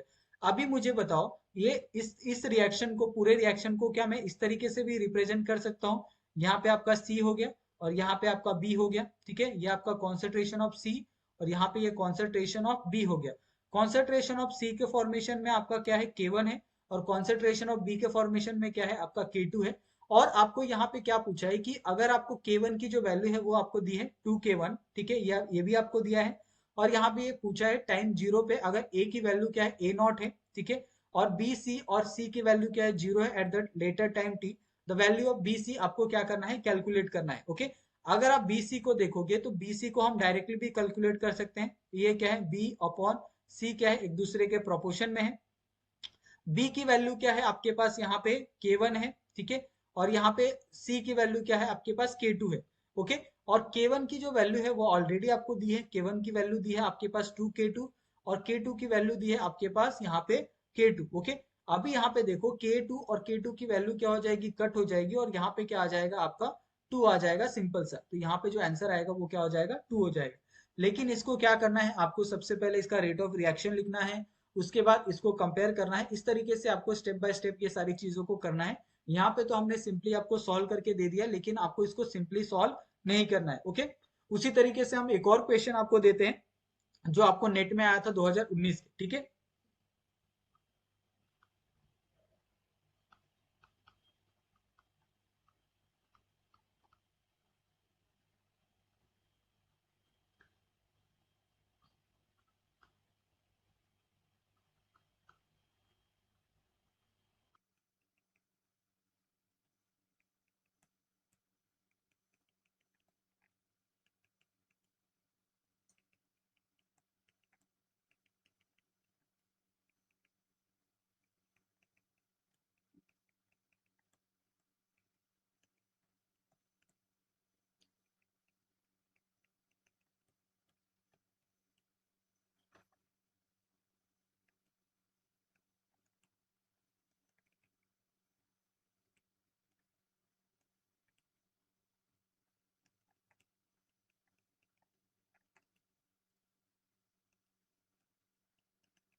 तो यहाँ पे देखो, आपको बहुत सिंपल क्या पूछा है आपको क्वेश्चन के अंदर, कि the gas phase decomposition of A at the 1000 kelvin follow to decomposition path, okay. यानी यहाँ पे एक रिएक्शन है जो क्या कर रहा है, डिकम्पोज कर रहा है ए रिएक्शन, ओके। ए जो आपका रिएक्टेंट है, ए जो रिएक्टेंट है वो क्या कर रहा है, डिकम्पोज करके दो आपके प्रोडक्ट फॉर्मेशन कर रहा है। पहला ए से आपका बी प्लस सी का, और दूसरा है आपका ए से आपका पी प्लस क्यू का, ओके। जिसमें K1 है रेट कांस्टेंट, उसका 3 सेकंड है, सेकंड इनवर्स है, और K2 क्या है आपका 5 सेकंड इनवर्स है, ओके। तो ये आपको क्या करना है, इसका इस्तेमाल करके आपको जो मैक्सिमम थ्योरेटिकल परसेंटेज यील्ड है, okay, at 1000 Celsius, okay, 1000 kelvin, वो आपको क्या करना है, यहाँ पे फाइंड करना है, ओके। तो यहाँ पे हम क्या करते हैं, यहाँ पे इस तरीको इसको हम क्या करते हैं, यहाँ पे इस तरीके से हम क्या कर सकते हैं, लिख सकते हैं। P से क्या हो रहा है, यहाँ पे आपका B प्लस सी का फॉर्मेशन हो रहा है, ओके। यहाँ पे आपका P से क्या हो रहा है, यहाँ पे P से आपका P प्लस क्यू का भी फॉर्मेशन हो रहा है, ओके। हम इसको इस तरीके से भी लिख सकते हैं, जैसे आपका P है, P से आपका क्या हो रहा है, कॉन्सेंट्रेशन ऑफ B और कॉन्सेंट्रेशन ऑफ क्या है, C, ये दोनों का क्या हो रहा है, फॉर्मेशन हो रहा है। और P से यहाँ पे दूसरा आपका क्या हो रहा है, यहाँ पे कॉन्सेंट्रेशन ऑफ P और कॉन्सेंट्रेशन ऑफ Q, ये दोनों का क्या हो रहा है, यहाँ पे फॉर्मेशन आपको देखने के लिए मिल रहा है। अभी आपको क्या पूछा है, यहाँ पे सिर्फ थेरोटिकल यील्ड पूछा है, किसका, P में। पी के कंपैरिजन में आपको थ्योरेटिकल यील्ड पूछा है, यानी कॉन्सेंट्रेशन ऑफ पी पूछा है, तो कॉन्सेंट्रेशन ऑफ पी क्या हो जाएगा, ये वैल्यू हो जाएगी। ओके, और कॉन्सेंट्रेशन ऑफ पी की वैल्यू हमें निकालना आता है, वो क्या है आपका K2 अपॉन K1 प्लस आपका K2। ओके, और यहाँ पे क्या हो जाएगा, जो K2 है, K2 की वैल्यू ऑलरेडी दी है आपके पास 5, और K1 की वैल्यू आपके पास दी है 3। ओके, प्लस आपका 5, ये कितना हो जाएगा, 5 डिवाइडेड बाई कितना हो जाएगा आपके पास 8। ओके, और यहाँ पे मल्टीप्लाई बाय 100 क्योंकि आपको परसेंटेज में पूछा है, तो यहाँ पे कितना हो जाएगा, ये आपका ये हो जाएगा आपका 500 डिवाइडेड बाय 8, और यहाँ पे जो वैल्यू मिलेगी वो मिलेगी आपके पास 62.5। ओके, तो 62.5 इज द करेक्ट आंसर यहाँ पे आपको आने वाला है। आप देख सकते हैं इस चीज को हमने कितने सिंप्लीफाई तरीके से आपको सॉल्व करके यहाँ पे दे दिया है। तो आपको ऐसे सब क्वेश्चन को आपको बहुत अच्छे से देखना है और आपको सॉल्व करना है। मेरे हिसाब से आपको ऐसे क्वेश्चन को सॉल्व करने में थोड़ा भी आपको दिक्कत नहीं आना चाहिए, ये ठीक है, ये मेरा ऐसा मानना है। ओके, तो आई होप आपको यहाँ तक सारी की सारी चीजें समझ में आ गई होगी। ओके, अभी जैसा हमने कहा था कि हम क्या करेंगे, आपको कुछ PYQ के क्वेश्चन यहाँ पे आपको देंगे, ताकि आप क्या करोगे, उसको घर पे आप सॉल्व करोगे, और आप उसका जो आंसर है आप मुझे क्या करोगे, आप उसका आंसर मुझे स्क्रीनशॉट लेके उसका PDF बना के आप मुझे इंस्टाग्राम टेलीग्राम पे आप क्या करोगे, उसको भेजोगे। ओके, तो ये आपके लिए इंपॉर्टेंट है, मेरे लिए नहीं है, तो आप इस चीज को बहुत सीरियस लोगे। ठीक है, यहाँ पे जैसे आपके पास क्या है, एक यहाँ पे रिएक्शन देता हूँ। ठीक है, ये आपके पास ये CSIR नेट का है। ठीक है, यहाँ पे मैं लिख देता हूँ CSIR नेट। ठीक है, और ये आपको कब आया था, 2019 के पेपर में आपको आया था। ठीक है, यहाँ पे क्या हो रहा है कि आपका जो 2NO है, ओके, 2NO से क्या हो रहा है, यहाँ पे आपका N2O2 का फॉर्मेशन हो रहा है। ठीक है, ये आपका हो गया। और दूसरा क्या है आपके पास, जो N2O2 है, उससे आपका प्लस आपका O2, और इससे आपका किसका फॉर्मेशन हो रहा है, इससे फॉर्मेशन हो रहा है आपका 2NO2 का। ये आपका K1 हो गया, ये आपका K-1 हो गया, और ये आपका K2 हो गया। ठीक है, ये आपका रिएक्शन है। अभी इसमें सिर्फ इतना बताना है कि जो आपका यहाँ पे DNO2 है, ओके, अपॉन DT है, ये आपको वैल्यू है in the presence of excess O2 is, okay, in the presence of excess O2। Okay, तो इसका आंसर क्या आएगा, ये आपको यहाँ पे बताना है। मुझे लग रहा है इसका आंसर आप थोड़ा सा डिफिकल्ट होगा आपके लिए निकालना, तो हम क्या करते हैं, इसको निकाल देते हैं, और इसी के साथ हमारा जो आज का वीडियो है उसको खत्म कर देते हैं। ठीक है, ताकि आपको बहुत ज्यादा बोरिंग ना आए। आई थिंक आपको ये वीडियो थोड़ा सा लंबा हो गया, लेकिन अगर आप अच्छे से ध्यान देके इसको पढ़ोगे तो आपको समझ में आ जाएगा। ओके, इसके ऑप्शन यहाँ पे मैं लिख देता हूँ, इसके ऑप्शन क्या क्या थे उस एग्जाम के अंदर। इसके ऑप्शन थे आपके 2K1 आपका NO2 था। ठीक है, यहाँ पे NO का स्क्वायर था। दूसरा ऑप्शन क्या था आपके पास, यहाँ पे 2K1 आपका K2 था, और यहाँ पे आपका क्या था, NO यहाँ पे 2 था, और यहाँ पे आपका O2 था। तीसरा ऑप्शन क्या था आपके पास, K1 अपॉन K2 था। ठीक है, यहाँ पे आपका ब्रैकेट में क्या था, NO2 था। ठीक है, और चौथा ऑप्शन क्या था आपके पास, 2K2 था, और यहाँ पे ब्रैकेट के अंदर NO2 था। ओके, ये आपके पास ऑप्शन थे। अभी आप सिंपली क्या करोगे, इस रिएक्शन को अगर आप देखो तो इस रिएक्शन को आप सिंप्लीफाई करना आप सबसे पहले सीखो। ओके, जैसे आपके पास रिएक्शन है, ओके, इस रिएक्शन को अगर हम सिंप्लीफाई करते हैं तो यहाँ पे क्या हो जाएगा, 2NO है, इससे आपका क्या फॉर्मेशन हो रहा है, N2O2 का, और ये फॉर्मेशन हो रहा है आपका K1 पे। और जो आपका N2O2 है, इससे आपका किसका फॉर्मेशन हो रहा है, इससे फॉर्मेशन हो रहा है आपका NO का, और ये हो रहा है आपका K-1 पे। ओके, और तीसरा आपका क्या है, तीसरा है आपका N2O2 है, प्लस आपका O2 है, और इससे क्या हो रहा है, आपका फॉर्मेशन हो रहा है 2NO2 का। ओके, ये आपके पास सिंप्लीफाई फॉर्म में आपको रिएक्शन को हमने लिख के दे दिया है। अभी अगर आपको सभी का यहाँ पे रेट ऑफ रिएक्शन निकालने के लिए कहा जाए, तो आप बहुत सिंपली तरीके से इसका जो रेट ऑफ रिएक्शन है वो निकाल लोगे। ठीक है, तो इसका जो रेट ऑफ रिएक्शन आएगा वो हम यहाँ पे लिखते हैं। ठीक है, आप क्या करोगे, मेरे साथ इसको सॉल्व करोगे, क्योंकि ये लेंदी क्वेश्चन है, तो हम इसको स्लो स्लो सॉल्व करेंगे, और आपने रेट ऑफ रिएक्शन निकालना, ये सारी चीजें आपने सीख ली है, तो आप निकाल सकते हो। ओके, यहाँ पे जो पहला है, पहले का हम रेट ऑफ रिएक्शन निकालते हैं, ये आपका रिएक्टेंट साइड हो गया, ये आपका प्रोडक्ट साइड हो गया। तो आपको रिएक्टेंट पता है कैसे लिखना है, 1/2, क्योंकि ये 2 पावर में है, इसके लिए ये स्टोइशियोमेट्री में जाएगा और ऊपर आ जाएगा। तो हमने डायरेक्ट यहाँ पे लिख दिया है, तो आपको कोई दिक्कत नहीं होना चाहिए, क्योंकि ये आपको आई थिंक अभी इतना हो जाना चाहिए कि आपको ये सारी चीजें आप डायरेक्ट लिखना चालू कर दो। ओके, यहाँ पे प्लस आपका यहाँ पे आ जाएगा dN2O2 divided by dt is equal to, यहाँ पे आ जाएगा K1, यहाँ पे आपका कॉन्सेंट्रेशन ऑफ, यहाँ पे आ जाएगा कॉन्सेंट्रेशन ऑफ NO। ओके, ये आपका एक कॉन्सेंट्रेशन ऑफ आ गया। ठीक है, ये आपको समझ में आ गया। अभी उसी तरीके से दूसरे का भी लिखेंगे। दूसरे का क्या है, यहाँ पे आपका ये DN2O2 है डिवाइडेड बाय आपका dt है इज इक्वल टू, आपका यहाँ पे ये माइनस में है, ये आपका प्लस आ जाएगा।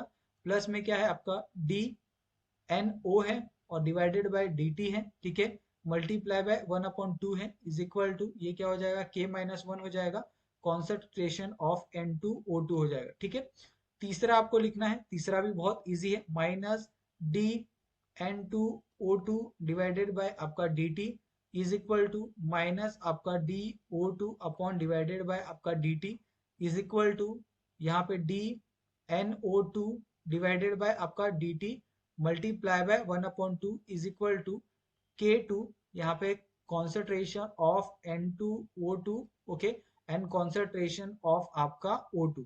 ठीक है, बहुत सिंपल है, जिस तरीके से हमने यहाँ पे लिखा है आपको उसी तरीके से ये सारी चीजों को लिखना है। ओके, अभी यहाँ पे आपको क्या पूछा था, यहाँ पे आपको पूछा था in the presence of excess O2। Okay, यानी एक्सेस O2 यानी कहाँ होगा, जब आपका NO2 होगा ना, यानी ऑक्सीजन, एक ऑक्सीजन से डबल ऑक्सीजन हो गया, तब आपको यहाँ पे क्या पूछा था, एक्सेस पूछा था। ओके, तो यहाँ पे आपको सिंपली क्या करना है, यहाँ पे लिखना है कि जब आपका DNO2 होगा, ओके, अपॉन dt होगा, ठीक है, इज इक्वल टू K, और इसका जो है ये क्या है आपका N2O2 है, कॉन्सेंट्रेशन ऑफ N2O2, और यहाँ पे क्या है O2 है।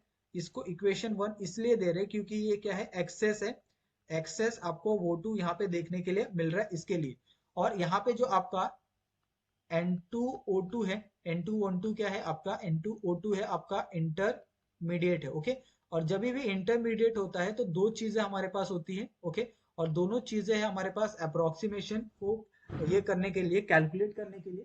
सबसे पहला है आपका स्टडी स्टेट अप्रोक्सीमेशन है, और दूसरा है आपके पास प्री इक्विलिब्रियम अप्रोक्सीमेशन। ओके, अगर आप इस चीज को देखोगे तो इसके अंदर ना ही कोई फास्ट रिएक्शन हो रहा है, ठीक है, ना ही इसके अंदर कोई इक्विलिब्रियम मेंशन किया हुआ है। तो हम इसको जो सॉल्व करेंगे वो सॉल्व करेंगे यूजिंग स्टडी स्टेट अप्रोक्सीमेशन के मदद से। ओके, अगर हम लोग स्टडी स्टेट अप्रोक्सीमेशन की मदद से इसको सॉल्व करते हैं तो इसका जो आंसर आएगा वो किस तरीके से आएगा वो आपको यहाँ पे बताना है। ओके, तो आपको पता है कि हमारे पास जो इक्वेशन था वो क्या इक्वेशन था, आपके पास DN2O2 था डिवाइडेड बाय आपके पास dt था। ठीक है, इज इक्वल टू, इसकी जो वैल्यू आएगी अप्रोक्सीमेशन में कितनी आएगी, 0। अभी इसको हम कंपेयर करेंगे, ठीक है, N2O2 को, तो यहाँ पे भी आप देख सकते हैं N2O2 है, dt है, तो ये क्या हो जाएगा आपका K1 हो जाएगा, कॉन्सेंट्रेशन ऑफ NO हो जाएगा। ठीक है, उसके बाद दूसरे में जाएंगे तो दूसरे में क्या हो जाएगा आपका यहाँ पे माइनस, दूसरे में अगर आप देखोगे यहाँ पे दूसरे में N2O2 है, dt है, तो यहाँ पे क्या हो जाएगा, माइनस हो जाएगा, यहाँ पे आ जाएगा K-1 हो जाएगा, कॉन्सेंट्रेशन ऑफ क्या हो जाएगा यहाँ पे आपका N2O2 हो जाएगा। ठीक है, और उसके बाद हम तीसरे पे जाएंगे जो है आपका K2, K2 में भी आपको N2O2 देखने के लिए मिलेगा, तो ये क्या हो जाएगा आपका N2O2 हो जाएगा, कॉन्सेंट्रेशन ऑफ, और यहाँ पे आपका O2 हो जाएगा। ओके, ये आपका एक इक्वेशन बना।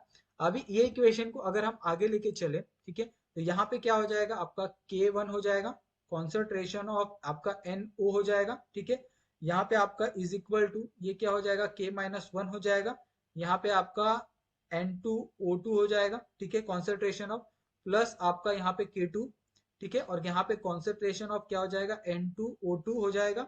ओके, और यहाँ पे क्या हो जाएगा आपका O2 हो जाएगा। ओके, ये आपका कॉन्सेंट्रेशन हो गया।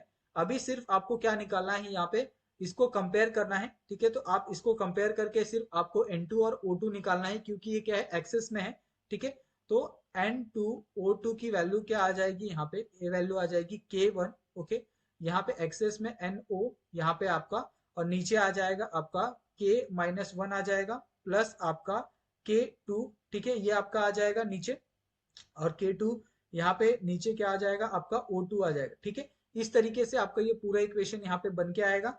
अभी सिंपली क्या करना है, ये इक्वेशन आपका अगर 2 नंबर है और इससे पहले वाला जो इक्वेशन हमारा आया था, ठीक है, वो इक्वेशन क्या था, आपका 1 नंबर था। तो जो आपका इक्वेशन नंबर 2 है, ओके, वो इक्वेशन नंबर 2 को आपको सिंपली क्या करना है, 1 के अंदर डाल देना है। जो आपका N2O2 है उसकी जगह आपको ये पूरा इक्वेशन क्या करना है, लिखना है, ओके।